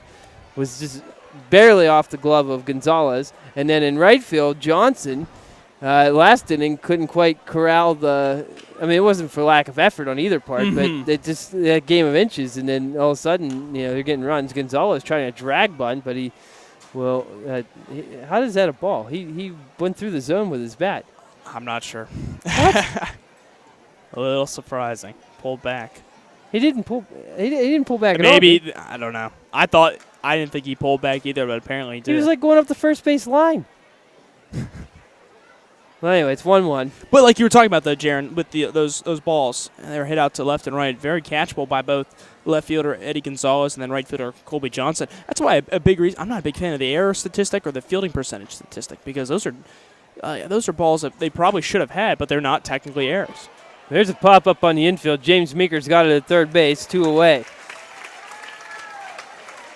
And, going forward, though, that's kind of one of those things where I think that's something the public needs to get more educated on, these advanced defensive metrics. They're not as complicated as they may seem. I think defensive run safe, ultimate zone rating are fantastic for really judging the value that an outfielder has. I mean, some people are going to be upset with them because, look at someone locally. Andrew McCutcheon had a negative 18 ultimate zone rating last season, last among qualified center fielders. But the ball hit to center field. Ben Carew, ranging over to left center, makes the catch for the final out here in the 6th. 6 strong innings tonight from Josh LaPiana, and he's allowed just 3 base runners. As we go to the bottom half, it's 8-0 Butler.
Eric Bolton leads off in the 6th.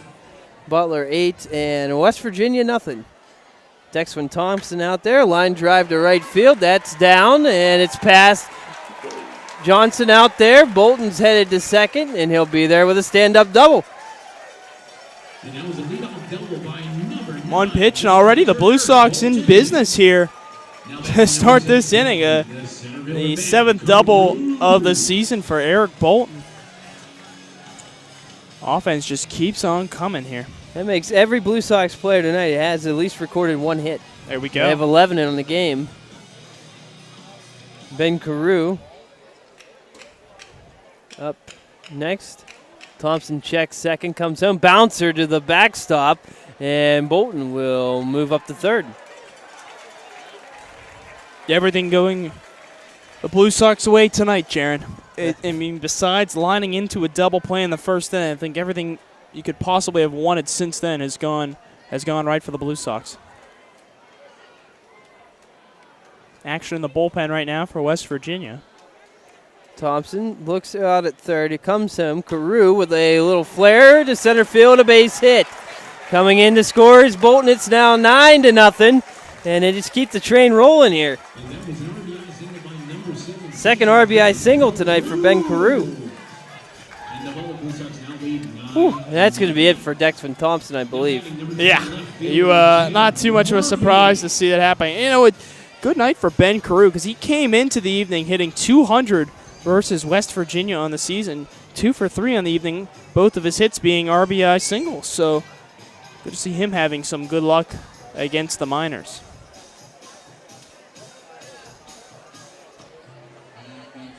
Yeah, but ugly line for Thompson in limited usage. 2 1/3 innings pitched, 3 runs all earned on 4 hits, walked 2 and struck out 2. We'll see if we can get a number on this guy coming in to pitch. I think number 19, and that is Chris Simon from the University of West Alabama. New pitcher for the West Virginia Miners, number 19, Chris Simon. Simon's a junior at West, well, he'll be a senior this fall, native of Enterprise, Alabama. And we'll get you some numbers on him real quick. 5'10", 195 he's listed at. And on the summer, he has made 2 appearances, 3 innings pitched, 1 walk, 2 hits, no strikeouts, and has not allowed a run to this point. In both outings that he's pitched, he's lost both, or the team has lost both of them. A 12-6 defeat against Champion City on July 11th. And on July 14th against Chillicothe, they lost 2-0. He was in mop-up duty in the Champion City game and then come in late to try to keep them in it against Chillicothe. But ultimately, they fell that night.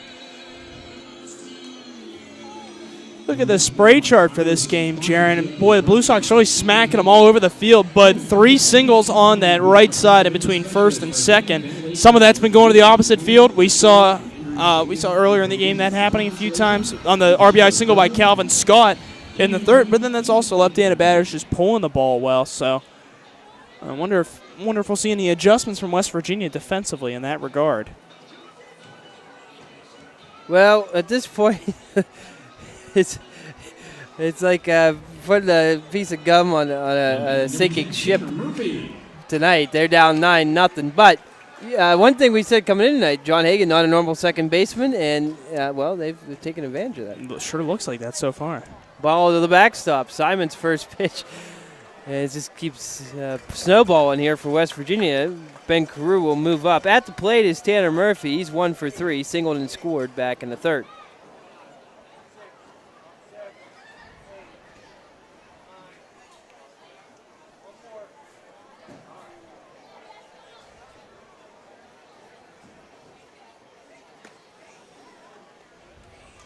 Two-0 count now. High on the season for the Blue Sox, and runs scored is 16. A little bit of work to do to get to that one. A lot of time left in this game, though.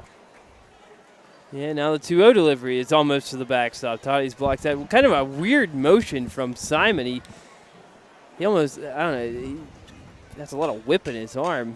It's very strange. He goes down in almost a half Kimbrel. He's got the one arm leaning. Watch this release. That was a little better. It's almost a little hesitation. Yeah, the last one when he threw it in the turf, you could tell it was going in the turf but before it even left his hand. That's an awkward movement, too, and that's got to make any scouts in attendance, that's got to make them kind of cringe. 3-1. There it is again. He kind of has that. It's so weird. And it's a ball 4, and Murphy will head to first. It's not quite the same delivery, but it reminds me of the one we saw with Steven Strasburg, especially early in his MLB career. Just how much he moved that elbow, and as a result, look at all the problems he's had with it. Yeah, I was going to say, that led to Tommy John. Exactly. These are dangerous deliveries, but the thing is, when a pitcher gets used to this, and he's throwing this way for years, it's hard to get out of that habit. First pitch is strike to Pavin Parks. It almost hurts just watching that delivery, Jaron. You know what I mean? You think about the way he's just moving. It's not natural. Hurling a ball 90 miles per hour already isn't pretty healthy, but you're not doing yourself any help with that kind of a delivery. 0-1. Parks fouls it into the screen. 9-0 Butler here. They have 12 hits. The Miners have 1.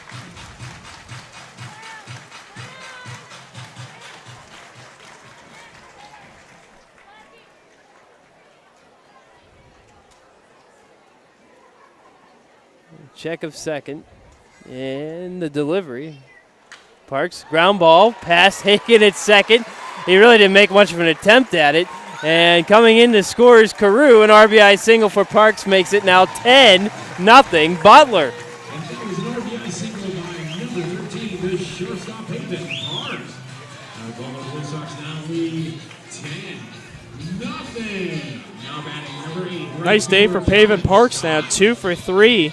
With a walk in there where he scored and stole home on that. Just about doing it all. I know Hagen's not a natural second baseman by any means, but he has the range I was about thinking 3 feet. That wasn't that hard. Hit. No, and he just kind of didn't even bother trying to dive for it. Maybe it's part of that effect of when you just keep falling down in a game, you start to see these struggles, less effort. Yeah, he could have definitely got to that ball, and he just let it go by him. Something that managers notice too when their team's showing a little less effort. But he doesn't have anybody to put in. That's the problem. Right. You're right. He's just stuck with him out there. Unless you want to put a pitcher in. Again, it's one of these bullpen guys that give a better effort than that. On that was not good. That's a good point. He's a big guy, and he can make that play. Just a simple lunge to his right, and probably at least traps the ball in front of him. Maybe gets a forced second. Yeah, he just watched it go by. 2-0 count on Calvin Scott. Still nobody out here. Blue Sox with runners at the corners. Murphy at third and Parks at first. Scott takes a ball. It's 3-0. And Toddy's once a strikeout. This is a type of game that one of the players is probably going to get thrown out of. I think so, too. It's not close. And they're going to have a bunch of complaints here, especially if the strike zone doesn't start expanding. I know if we were down 10, I'd want the strike zone to expand a little bit. It still hasn't expanded. Ball 4, and the bases are loaded. Yeah, I think you bring up a good point with that. It's something to keep an eye on with the frustration of both of West Virginia, as the Blue Sox would be if they were on the opposite end of the spectrum here. But you do hope maybe a few more pitches get called so the game kind of speeds along a bit. But at the same time, the umpires don't feel a need to do that. You gotta call a fair game regardless of the score. Yeah, that's true. The Blue Sox, they're gonna have to let them bat around if that's how it's gonna be. You can't punish the Blue Sox for winning as big as they are. Well, 5 guys have reached base this inning, and they haven't recorded an out yet. So let's see what happens. Tim Epling having a talk with Chris Simon, who's struggling out there. He's walked, since he's committed, he's, I think, walked, 2? And he also gave up an RBI single. He didn't get any help from his defense. No, not at all. Now look for something different. Long talk here. In fact, that's going to force Brian Bajenski to go out and break it up. He's going to stand there for a minute. Meeker so far tonight, 0 Oh, for 1 with the bases loaded. Oh, we got Epling's giving it to the umpire a little bit here, and he's saying, "Hey, I'm gonna talk as long as I want." Maybe, yeah. Well, they're still giving it to him on the way in. Ejection watch, like you mentioned earlier. He's still giving it to him.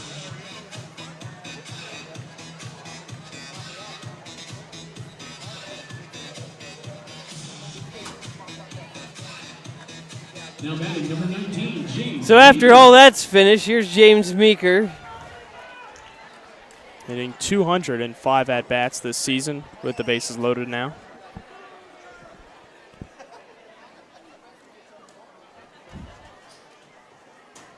Yeah, he's going to take a cut at the first pitch and might have got a piece of it, but it's into the mid of ties for the first strike. Did single last inning after back-to-back groundouts to starting pitcher today's ball game.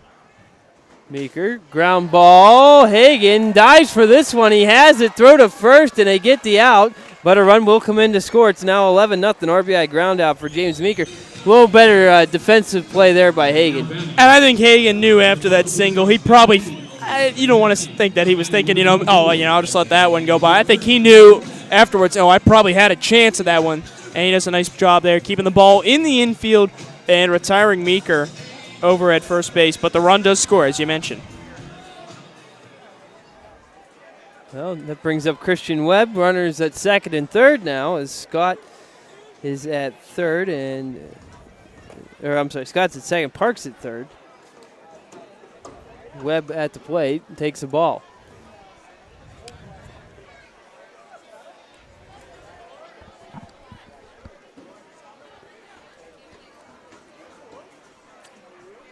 The 1-0 is also out of the strike zone. Remarkably, that ground out only the first out of the inning. Yeah. That's just a sign how the Blue Sox been going to work. 3 hits, 2 walks in the frame. The real amazing thing about this 11 runs is we haven't hit a home run yet. That's a great point. It's all just been situational baseball, moving station to station with the base hits or clearing them with an RBI double and such. A lot of the work today has come from the patience of Blue Sox batters. Yeah, 11 runs on 13 hits. Here's the 2-1. Webb hits it foul down the left field line. That'll hook out of play. Oh, no, it hit the wall. I beg your pardon. 9 of those 13 hits are singles, too. So yeah, Maglione has 2 doubles. Ferguson had a double. And Bolton had a double. That's right. 9 singles, 4 doubles. Still looking for that home run or even a triple. Foul ball. For what it's worth, actually, with the triple, the Blue Sox, 11 of their 16 triples this season have come right here at Kelly Automotive Park.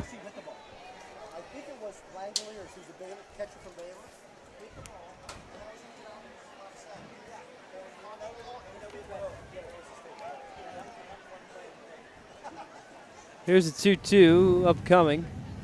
There it is. Webb strikes out, and there's now 2 away here in the 6th with Ferguson coming up. Now batting number 41, the first baseman, Patrick Ferguson. Ferguson hitting .250 this season with runners in scoring position and 2 outs. Couple hits and 12 at-bats. Does have 3 RBIs in those situations, but no home runs with runners in scoring position and 2 outs.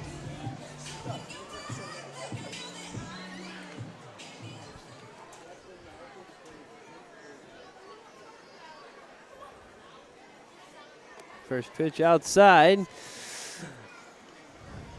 Ferguson 1-0.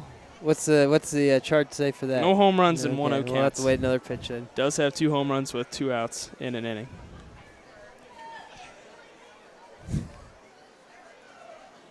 Now it's 2-0. How's that one look? 2. All right. 2 home runs after 2-0 counts. 8 of his 14 home runs this season have come right here at Kelly Automotive Park.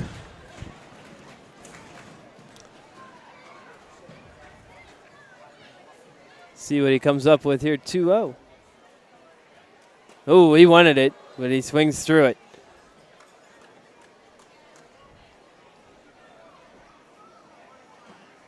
Doesn't have any home runs, batting 8th in the lineup to start an inning.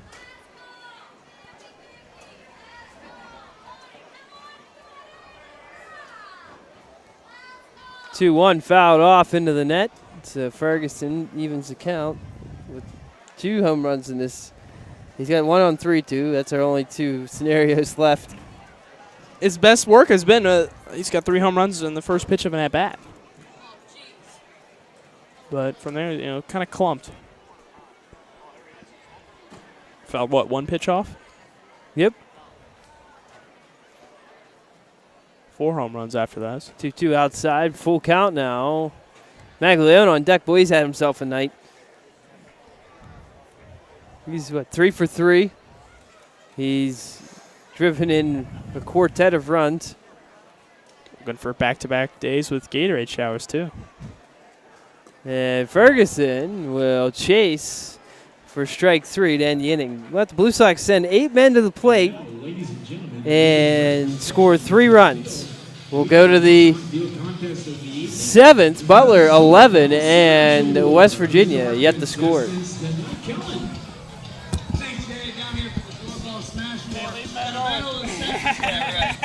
Winless on the year against Jenna. Spencer says if he loses tonight, he's going to retire forever.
All right, ready to go here. Top of the 7th. Josh Lapiana on the hill, working with an 11-run cushion. First man he'll face is Dan Ward. It's a miracle. I thought Jenna was going to kick. First pitch outside to Ward. He's 0 for 1, walked in the first and then struck out in the 4th inning. Here's the 1-0. That's a good pitch in there for a called strike. Boy, Lapiana's been sensational. This one only allowed 3 base runners. Hasn't allowed a single since Austin Norman's with 2 outs in the first. Only walked 2 as well. This ball's hit the center field. Carew doesn't see it right away. He's still going. He's going to get on his horse and go back. He's going to watch it hit the base of the wall. Ward's around second. He's chugging for 3, and he'll be there with a stand-up triple. That is hit a long way, 422 feet. It stayed in the park, though. I think that's the biggest concern with that one is as hard as that's hit. And again, most ballparks, that's out of here. But, boy, Dan Ward really spraying the ball all over the place this season against the Blue Sox. John Hagan, 0 for 2. We'll look to try to get the Miners on the board here. Even in games when the Blue Sox are crushing the Miners, Dan Ward's still going to make an impact. He just finds a way. Well, broken bat flare to center. That will get down, and Ward will come in to score. Bat goes down to Hero as Hagan drives in Ward to make it 11-1. I was just about to say with Ward, too, that was his 3rd double of the season. And what do you know? 3rd triple of the season. 2 of 3 have come against the Blue Sox. So go figure there. But, yeah, the RBI single for Hagan now. Lapiana's shutout bid is gone, but he's still got a 10-run lead. And he'll face Mitchell here. Try to maybe get a ground ball, get a double play. It's only the second time this season that the Blue Sox have scored more than 4 runs in a start for La Piana. Last time was back on June 3rd against West Virginia as well when they scored 6 in a 6-2 win. The 1-0 called a strike. It's kind of funny, though, that they've only scored, coming into tonight, 16 runs over his 4 starts, averaging 4 runs a game. 11 tonight. Can't explain baseball. Nope, you sure can't. 2-1 now after that pitch in the turf. Tomorrow night when we're in Springfield, Ohio, we'll actually be able to say pitch in the dirt because they have a dirt infield. There you go. One of the few places in the league that does have a dirt infield, pitch outside. No. We'll see much dirtier uniforms following that game. So that'll be interesting. By the way, they did get their game underway with Quincy. It was scoreless last time I checked. We'll get an update on that here real quick. Wow. Bottom of the first, Champion City has put up a 5 spot, so they're well on their way. It was pretty surprising when Quincy stole it yesterday. Yeah, it was. So we couldn't expect them to get I think a split was fine. I think Quincy was fine with that, obviously the way their season has gone, but they'll take that one. Champion City getting back to business offensively, though, today so far. 3-2 count here with Mitchell. A check of the runner at first. Here's the pitch. It is grounded through the hole out into right field, a base hit, and 2 men on here with nobody out. 3 straight hits. There is warming in the bullpen for the Blue Sox, yeah, so perhaps a little worried about how things are looking for La Piana as we get deeper and deeper into this game. His pitch count right now at 102. Yeah, he's doubled his base runners for the ball game here. Number 12, the Yes. shortstop Cody Callaway. Callaway could be the remedy. I think we mentioned only 1 hit coming into this inning. He's allowed 3 on the first 3 batters he's faced. Out in Chillicothe, Kokomo leads 1-0 in the top of the 7th. It's Terre Haute 5, Springfield 3 in the top of the 5th out in Springfield, Illinois. Danville leads Lafayette at home 8-4 in the top of the 5th. And here it is 11-1, 1-1 count with Cody Callaway. Well, I'm sure Champion City would have preferred that West Virginia would take 2 of 3 this weekend against the Blue Sox. But then again, with how those two are neck and neck in the standings too, it's hard to say. Foul ball. In a lot of ways, I think they were just hoping one team didn't sweep the other. To move up that much. It's tough, when you're a team who's behind and the 2 teams ahead of you are playing each other. Well, I think what's going to help Butler down the stretch is West Virginia and Champion City play each other 7 times. That's huge. So and we got them. We got West Virginia 4 more times and Champion City twice this weekend. That'll be it for them. That hit off his foot. That's a foul ball. Should be, yeah. Yeah. Now he got it a little bit late, but our home plate umpire Brian Bajenski did call it dead. And you look at, we talked about it earlier, where Blue Sox stand in regards to their battle with West Virginia in the season. Butler 7-4, so the win today would make them 8-4 versus the Miners.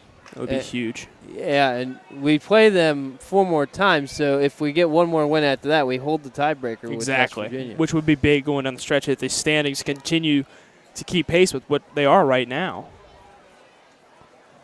We'll delve into some more tiebreakers here in a little bit. They get a little crazy down the line. We had to go through them last year. A little flare over Maglione's head. The bases will be loaded here with nobody out. Cody Callaway with a little flared single to right field, and now you got to wonder if this is going to be all for La Piana.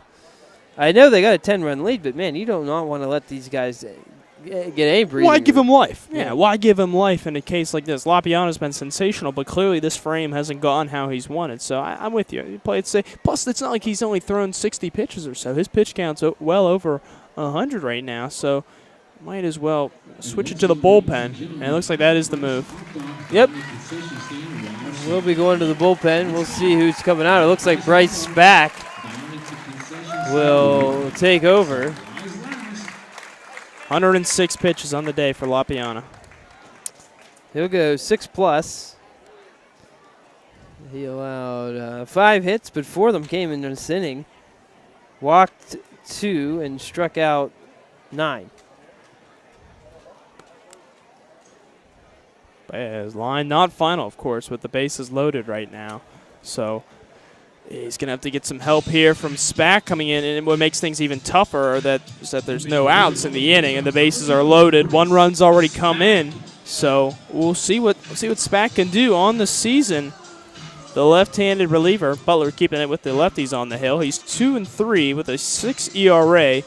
This will be his 10th appearance. Has started 4 games over 27 innings. Struck out 32 men, walked 17, and allowed 25 hits. His last time out was a rough one back on July 15th in the 11-9 loss at Champion City. In his 2 innings pitch, allowed 4 runs, all earned on 4 hits. Walked a batter, did strike out 6, but as I said, suffered the loss in that one. Hasn't won a game since June 9th against Danville. His first 2 appearances of the season were wins, but since then been a little bit of a struggle. That first appearance was against West Virginia, actually. Tossed 6 innings in the start of that one, only allowed 3 runs, 2 were earned on 5 hits. Walked 2 and struck out 6. Spack can strike some guys out. I think his stuff is pretty apparent from every time we've seen him pitch, Jaron. Yeah, out of the bullpen, he's been pretty decent other than that blip last week. But I think in this situation, you get out of this inning 11-3, you're feeling good. I think so, too. You're going to be willing to yield a couple runs to get outs. Again, the cushion is still pretty big. Yeah. It's still pretty full. There's a lot of big deficit right now for the Miners to overcome if they hope to come back in this ball game. So you just hold them pat right here. You're probably going to surrender at least 1 run, I would think. There's probably going to be a ground ball or a fly ball hit deep enough that's going to bring in 1 run. But it's all about limiting the damage, about keeping that inherited runners from scoring as best as possible. Yeah, I mean, with nobody out, you're not going to expect them to probably get out of it unscathed. But if you can limit it to 2 runs, you're feeling pretty good about that. Spack at the plate is Toddy's. He takes a called strike. One thing he does have going for him is he has the 8-9 hitters, and those guys have gone 0 for 4 with 3 strikeouts. That's true. We talked about this bottom of the order been a real problem for the Miners, but they extend at bats pretty well. 1-1 count now, yeah. Toddy's did a good job first time extending his at-bat.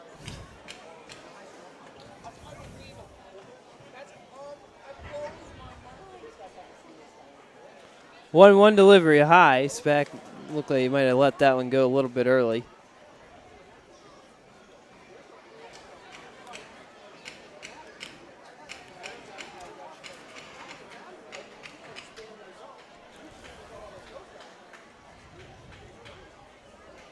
Here's the 2-1.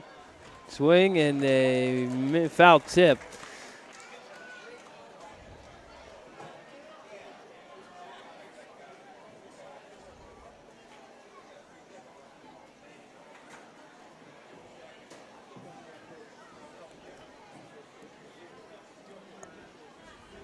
Two. Fastball grounded to first off of Ferguson, and he doesn't have a play. And everybody will score an error on Ferguson, or one will score, I should say. Not everybody, thank goodness. But everybody's safe is what I meant to say. And it's now 11-2. Yeah, Spack didn't go over to first in time. That's what really cost him right there. And he couldn't help out Ferguson, who had to obviously come off of the bag to make the play. That's a frustrating one right there, to have to give up a run. Yeah, the line keeps moving here. They've had 5 guys reach base here. Ball's hit over to first. Ferguson fields it. Spack doesn't run over too hard over to first as he's on the other side of the mound. Didn't look like he was going to beat him anyway.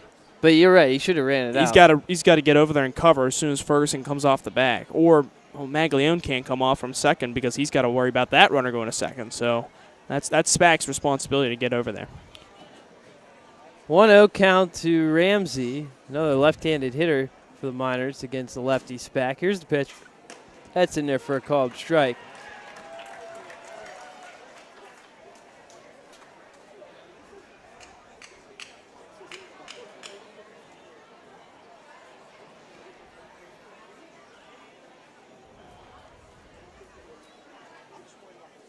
Here's the 1-1 inside. 11-2. Blue Sox lead, but the Miners have the bases loaded here with nobody out.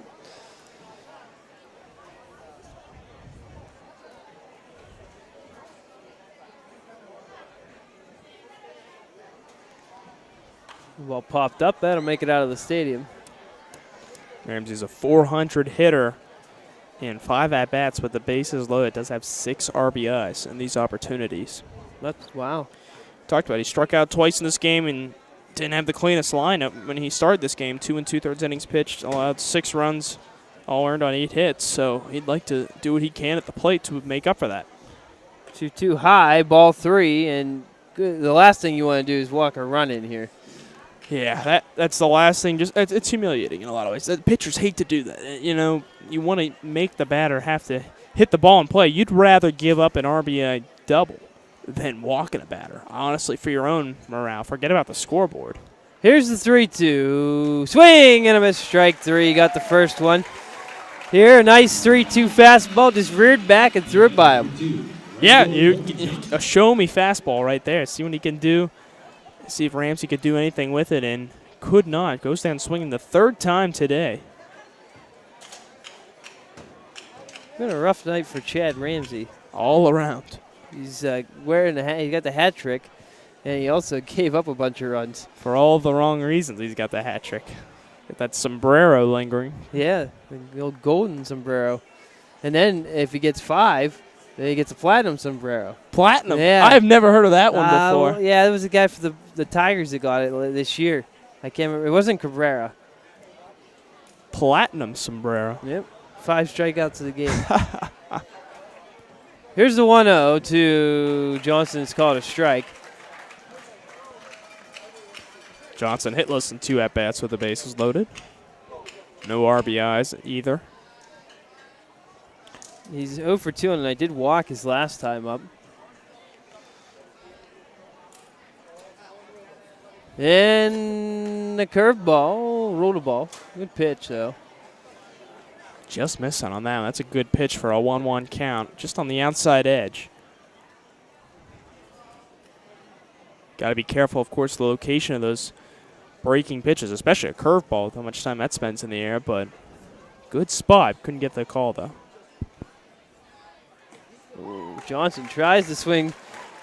They had a pitch on the outside corner, but he can't make contact.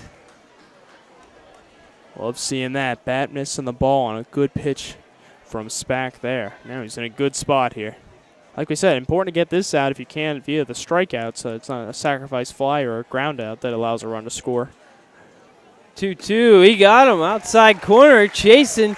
We've seen Johnson a few times try to lunge at pitches, and he just missed that one, and that's back-to-back Ks for Bryce Spack. Sometimes you do that when you're really trying to buy a hit. In a lot of ways, Johnson only had 1 in the second game yesterday and none today so far, so desperate times call for desperate measures, but Johnson unable to get one there, goes down swinging. Back-to-back Ks for Spack now. Yeah, now Gonzalez, who's 0 for 3 with 2 strikeouts. Left-handed hitting Gonzalez steps in. Here's the pitch. He takes high.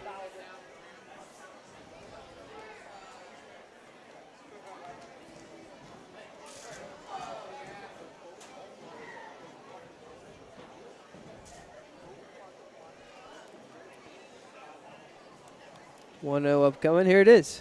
Fastball going to be lined to right field, a base hit. 1 run's in. They're going to hold the runner at third, so it's station to station, and coming in to score is Mitchell on an RBI single to make it 11-3. Now batting number 7, center fielder Austin Norman.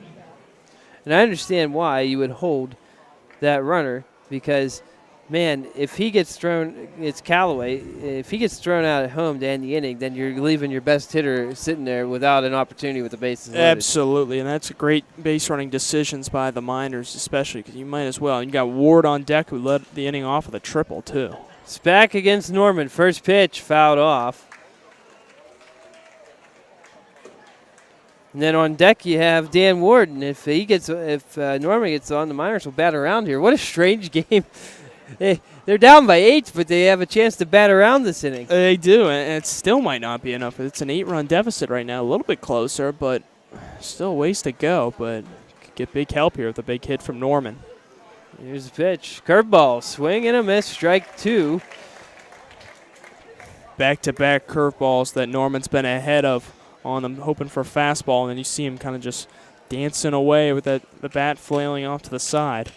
We'll see what Spack does here after back-to-back curveballs.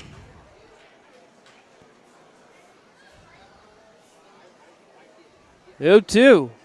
Goes with it again, gets a ground ball to second. Maglione knocks it down, throws to second for the final out. That's a good play by Maglione, ranging over towards second base, gets the out. And that will end the inning. The Miners score 3. They send 9 to the plate, but the Blue Sox hold an 11-3 lead as we hit stretch time here. We'll go to the bottom of the 7th.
Damian Maglione will lead it off here in the 7th. And he's had a good ball game. 3 for 3, 2 doubles, 4 RBIs. And the only way he's going to get an RBI this time is if he scores himself. But he's been absolutely awesome here tonight. And the Blue Sox are up 11-3, and he's been a big contributor to it. So, Jaron, who are you talking to? Are you going to talk to him or are you going to talk to LaPiana? I was going to say probably Maglione. Think so? Yeah, it's because the offense has really carried the. I think so. That's fair. Well, although it wasn't like LaPiana was bad or anything. He was great, but it was. But he scored 11 runs. I feel like you should get a hitter. I think that's a fair point. You might have a case there. Although he had to feel so good with the run support that he got tonight. Absolutely, especially we talked about 16 runs over the last 4 games. It's a world of a difference when you get 11 runs through 6 innings, and yeah, of course the 7th didn't go quite the way he wanted, but still a spectacular outing. 1-2 is to Maglione from Simon. Yeah, foul ball here.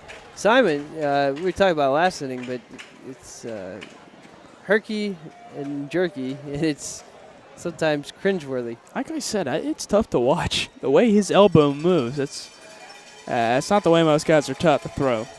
But nonetheless, you do whatever it works. Like I said before, once you get used to a delivery, you're taught more often than not to stick with it, to have a consistent delivery, because when the second you change from that is when you start to really run into some issues.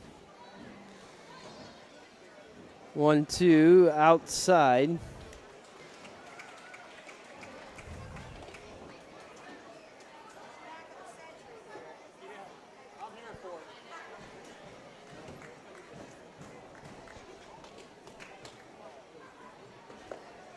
No, it's 3-2 after pitch misses away.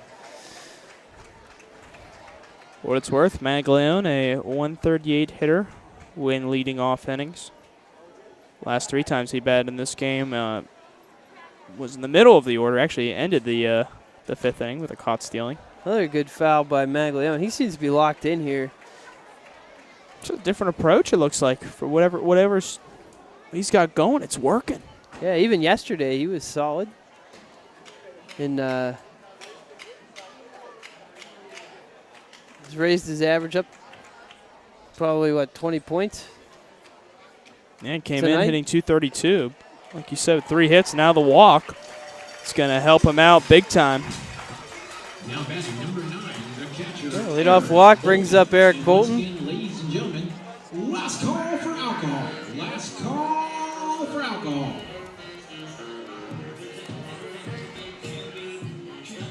Yeah, after tonight he's probably hitting close to 240. That's where he was coming in after July 20th a couple days ago. Oh, yesterday, pardon me. Yeah. It's the 21st. Feels like this game's lasted 2 days. Yeah, the first game he went 2 for 4. Yeah, you're right. Bolton takes outside. Look at these last 3 games he's had. 3 of his last 4 games, pardon me, he's had multi-hit games. I think that's when you really know a guy's swinging the bat well. You can have those 1 for 4 games, and you're going to hit 250 no matter what, however long it is. But when you start having a couple 2 for 4 nights, that really shows. Bolton hits it into right field. Coming in is Gonzalez, and he doesn't have it. Now they got Maglione caught. Whoa, he did have it. Bolton's out. Maglione thought that he dropped it, and we got another circus going on out here at the middle of the base pass. It's been Maglione in both of them. Yeah, he's out, and good luck with that one. If they did about that, Dan Ward tagged him out again. Dan Ward's the guy who tagged him out. Yeah, but what? Twice. He's done it both He's times. across the field. Owner V said gotcha again this time. Well, they fooled Maglione there. I think that's what happened. I mean, it was a clear catch, but I think he thought they dropped it, and they probably played it We like that. couldn't really see it. I couldn't tell you if he caught it or not. Down the right field line, looked like it was caught by the right fielder Johnson. Yeah. I guess they faked him out.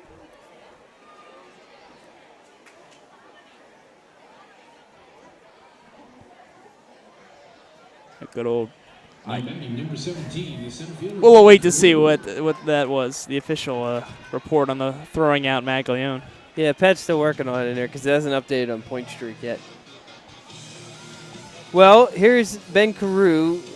He's got 2 hits tonight and 2 RBIs.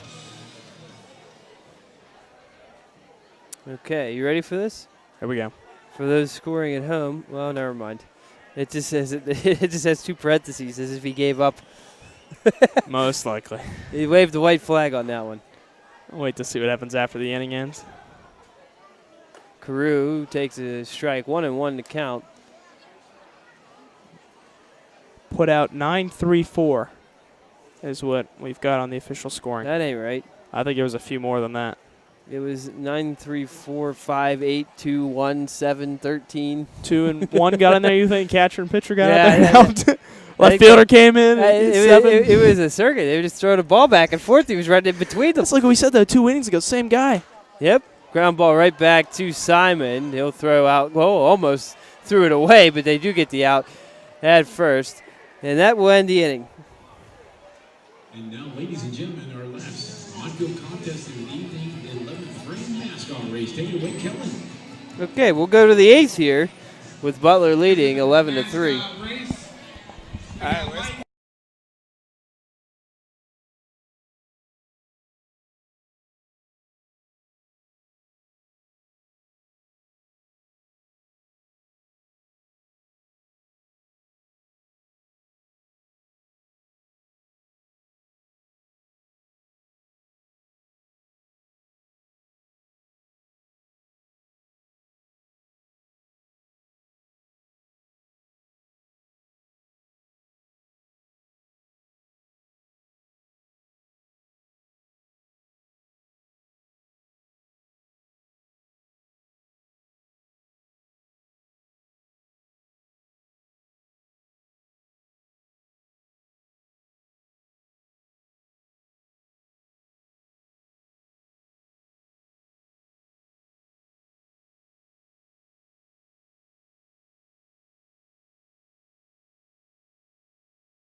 What a goofball.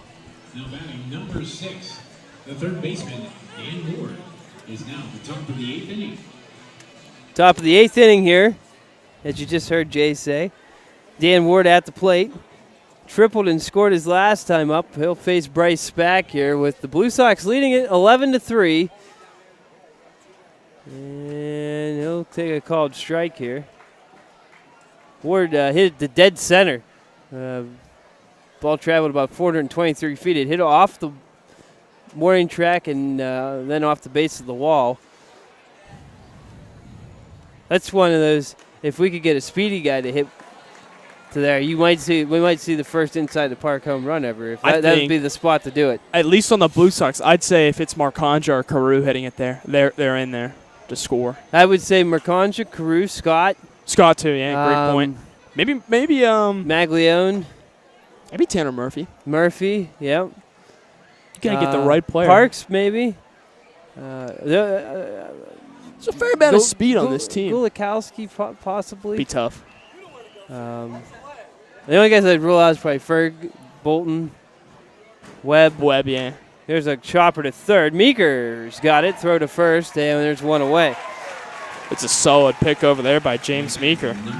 Meeker's a good athlete. He could probably make it around, too. Yeah, that's good. We somehow forgot about him, yeah. Best hitter on the team. And ladies and gentlemen, the first raffle prize is $55. No offense to Eric Bolton, but I just don't think he would make it. Or Webb, or Ferguson. Ray Gonzalez probably wouldn't. Yeah, it's tough to be a catcher and expect it to run, you know? I mean, what catcher could you think of at the major league level off the top of your head with good speed? There you go. That's why it's what comes with the position. You're not expected to be a speed guy. Maybe Willen Rosario?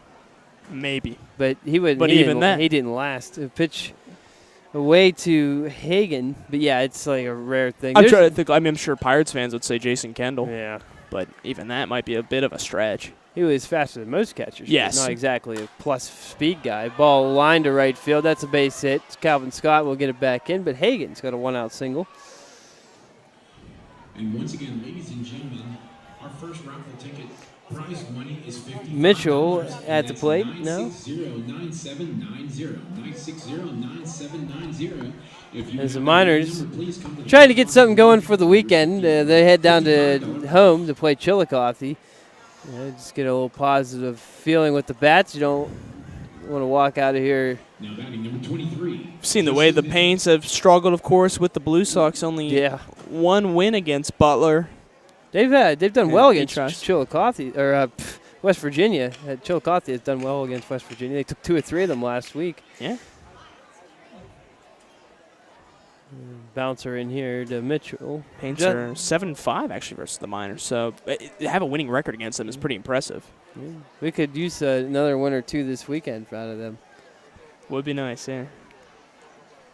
Here's the 1-0. It's low.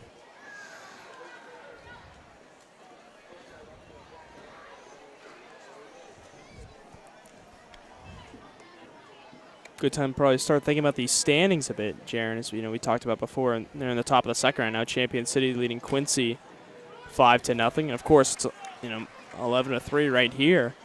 Butler with the win is going to be 27-20. Miners will drop to 24-21, and then Champion City will leapfrog West Virginia. They'll be 25-20 if that score holds up. Here's a 2-1, and that ball is fouled well out of the stadium. Yeah, and then, of course, that means that would set up a battle for first place this weekend in Springfield, Ohio. Just like last weekend. Yep. It's the exact same scenario, Except just 2 less games. Except for this time, the Blue Sox will be the one that will be ahead. That's right. They're hoping not to have a doubleheader again last week, and that really hurt them. Yeah. Swing and a miss, and there is strike 3. Mitchell is the second out here, and that is the third K for Bryce Spack. Talked about it coming in, how Mitchell, entering the day, was a 400 hitter versus the Blue Sox this season. 1 for 4 today, only a single last inning, so a good job of holding him in check. Cody Calloway singled last time up. Bryce Spack, that's when he entered the ball game. He entered the game when Toddy's come in. That's right. So this is the last guy that hasn't faced SPAC here this evening.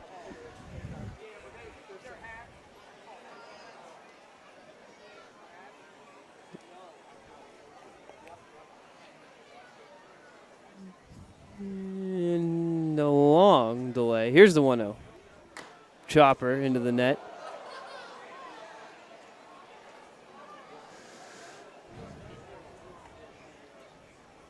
Good crowd, good night, good show put on by the Blue Sox. So far, yeah, good looks all around.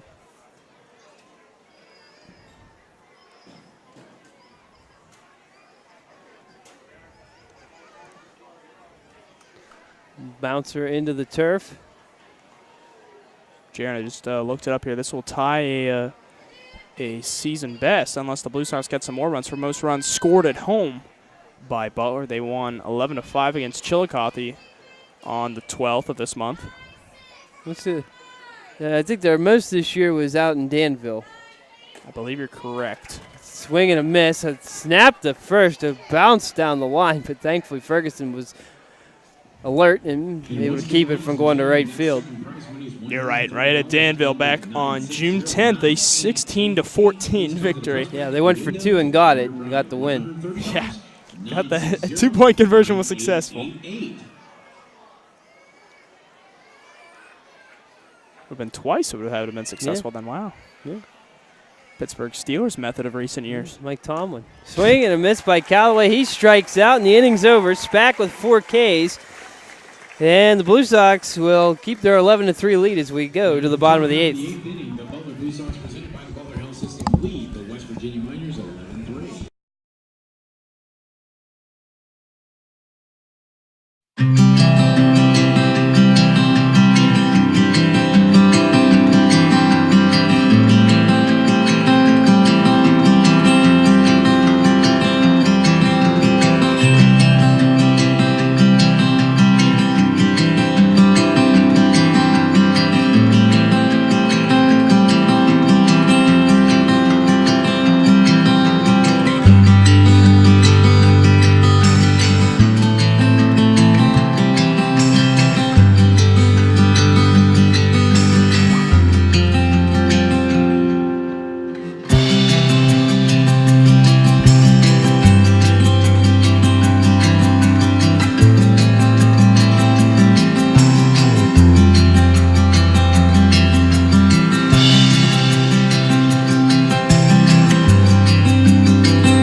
Let's do it.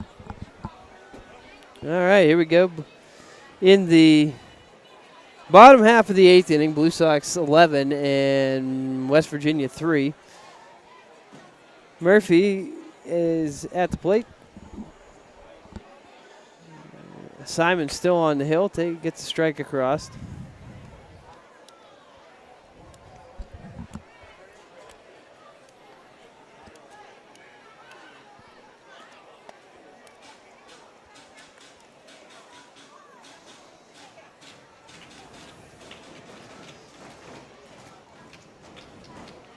Here's the 1-1.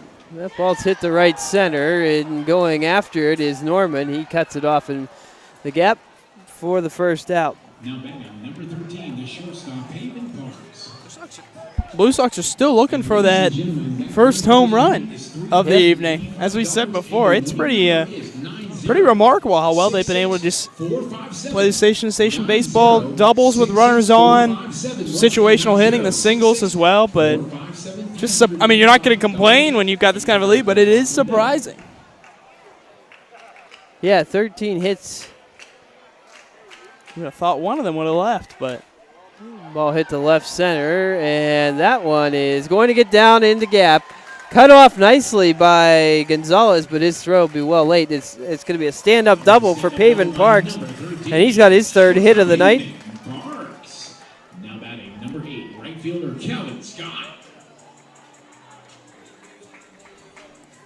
Bring up Calvin Scott. Pavin really picking up the pace with the bat.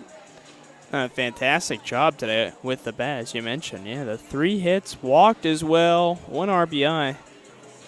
Boy, 3 for 4. It's going to look pretty good.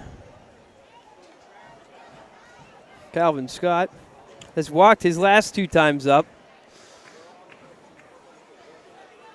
And he takes outside.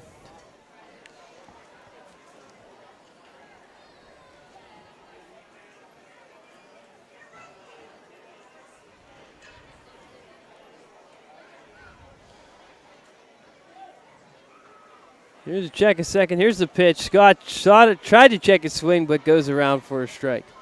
It's now the 6th time this season the Blue Sox have scored 10 or more runs. 4-1 so far. Only loss came on the road, as did all the other ones until these past 2 weeks. That was a 13-10 loss at West Virginia on June 13th. Chopper to third. Dan Ward has it. No, the runner's Parks going to take off for third. Throw down is wide. Parks slid through the bag, but he gets back. So he'll head there with 2 outs now. 5-3 put out on Calvin Scott. Kind of a risky play up 8. There was, and he slid past the bag to if Ward turns around and sees him. But we didn't think he would slide that far, but would have slid right into him. He did, yeah. He bumps into him. That'd be a nice how do you do. Yeah, it slid a little late, I would say. We saw Ben Crew do that on a wet turf. This is not wet tonight, but we saw Ben do that a couple weeks ago, and he somehow was able to wrap his arms around the base, and I think he stretched him out a little bit as he was ripping by. But do whatever you can, He did stay on the base. Meeker is down 0-1. Simon's pitch is hit hard but foul down the left field line. Almost took out a chair in the Miners bullpen. But hard contact, just a little bit foul. Opposite field, too. But like you say, Parks had to hit the deck immediately. Pitch outside. James is singled and scored. He also had an RBI ground out.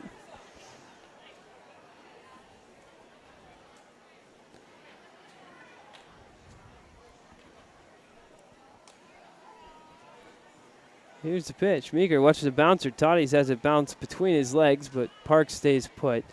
Not really any reason to be trying to score up 8.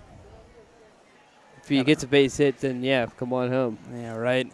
We talked about this before. The shorter backstop here. I mean, it takes batters, 5 steps to get to the plate. So imagine what it is to get to the edge of the backstop. So might as well play it safe.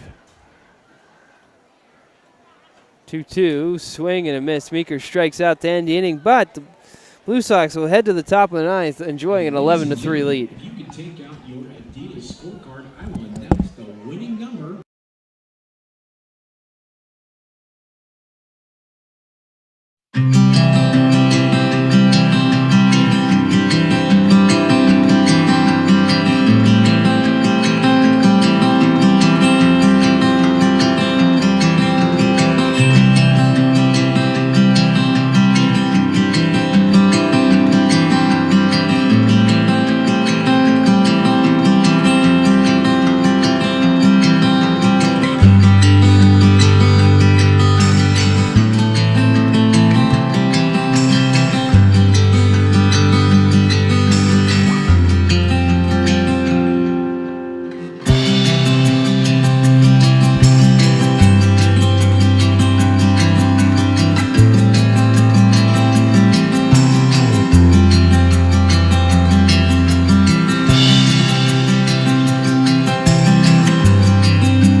Derek West will try to close it down here with an 8-run lead. The Blue Sox leading 11-3.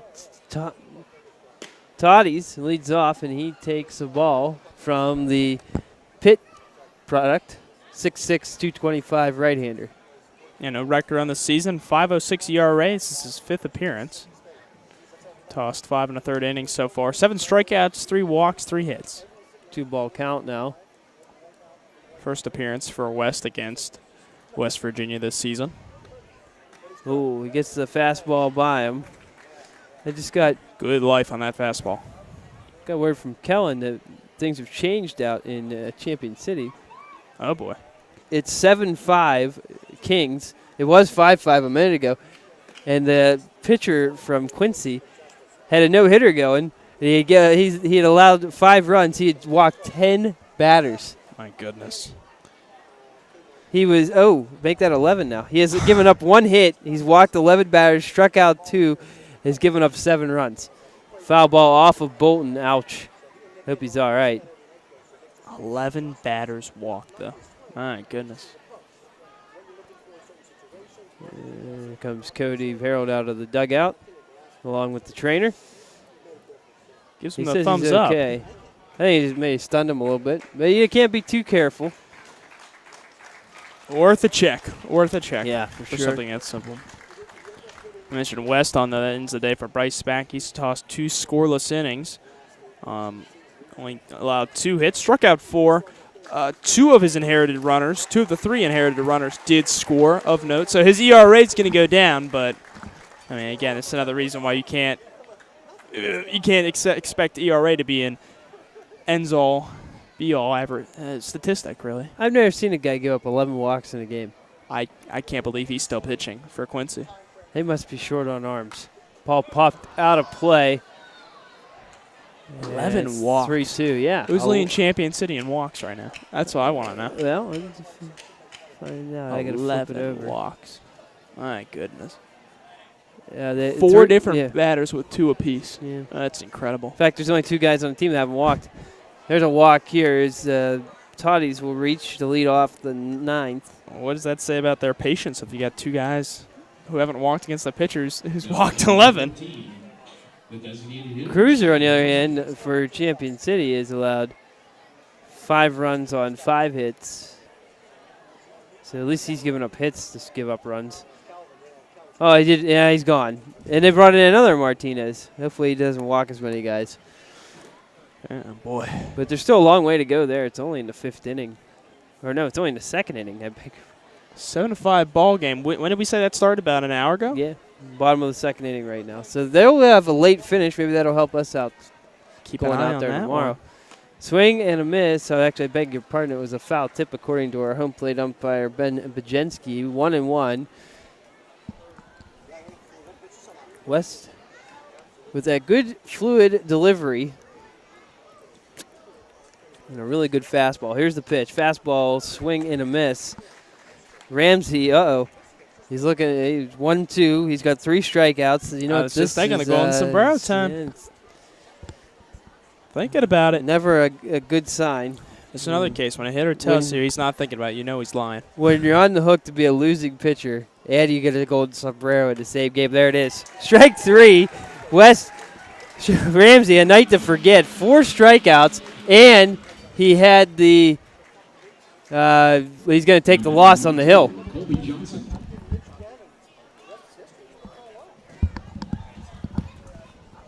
Yeah, golden sombrero we talked about. That's a surprising one.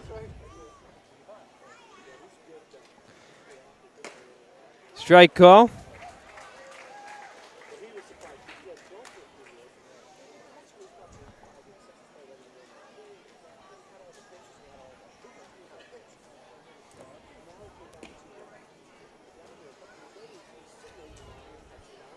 Yeah, so Ramsey, his complete day. 4 strikeouts, 0 for 4 at the plate. 2 2/3 innings pitched, 6 runs all earned on 8 hits, 1 walk, 1 strikeout. In line for the loss. He's going to wear a sombrero out too. I think for his sake, he is the GOAT of the game. Yeah.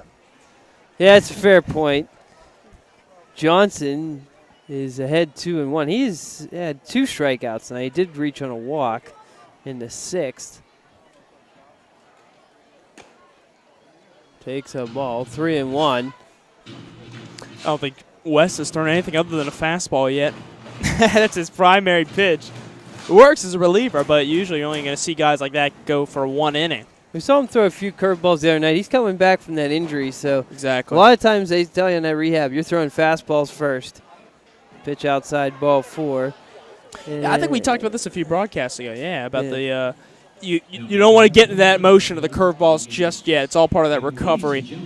How long do you think you wait till you get back into that? You think he waits until the school year's starting back up and he's back there? Yeah, we saw him throw a few on Tuesday. Whatever night we started this homestand. Tuesday, right? I believe so. Yeah. Yep. When he pitched against Chillicothe. That's right. And so, he's probably getting back into it a little bit. Yeah, in a way, his time with Butler almost serving as rehab, in a sense, when you think about that. Ground ball. Maglione on to Parks for 1, on to first. That's a double play. That's how we'll end tonight's ball game. An unbelievably good night for the Butler Blue Sox, who increased their lead on the Prospect League East standings. Final score here tonight, 11-3. I'm going to head down to the field. Joel will take you through the scoring, and I'll be back up to wrap it up with them. Yeah, thanks, Jaron. 11-3 final for the Butler Blue Sox today. They defeat the West Virginia Miners, take 2 of 3 in this short 3-game set. Yesterday, of course, the makeup of the suspended game started things off between the two teams. Butler walked off in extra innings in the 13th on a Damian Maglione sacrifice fly with the bases loaded in that one.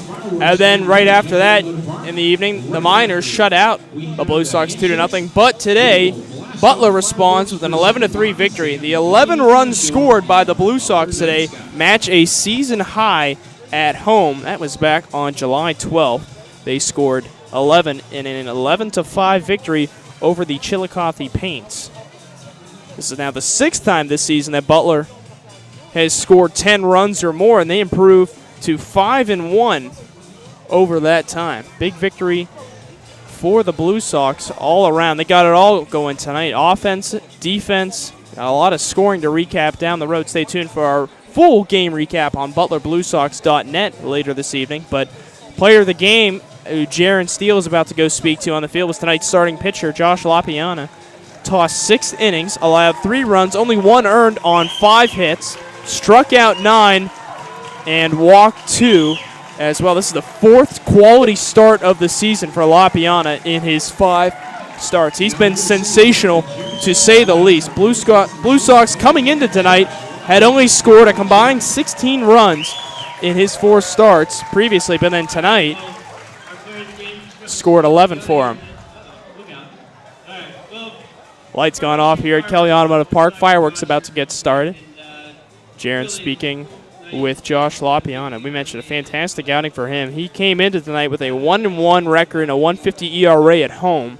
Opposing hitters only hitting .222 off him in that time, and he was equally sensational today. You look back at the line for him. The first inning, struck out the side, but after getting the first 2 strikeouts, allowed a base hit to Austin Norman up the middle, and then walked Dan Ward, but would throw 4 consecutive 1-2-3 innings before walking Colby Johnson to start the 6th.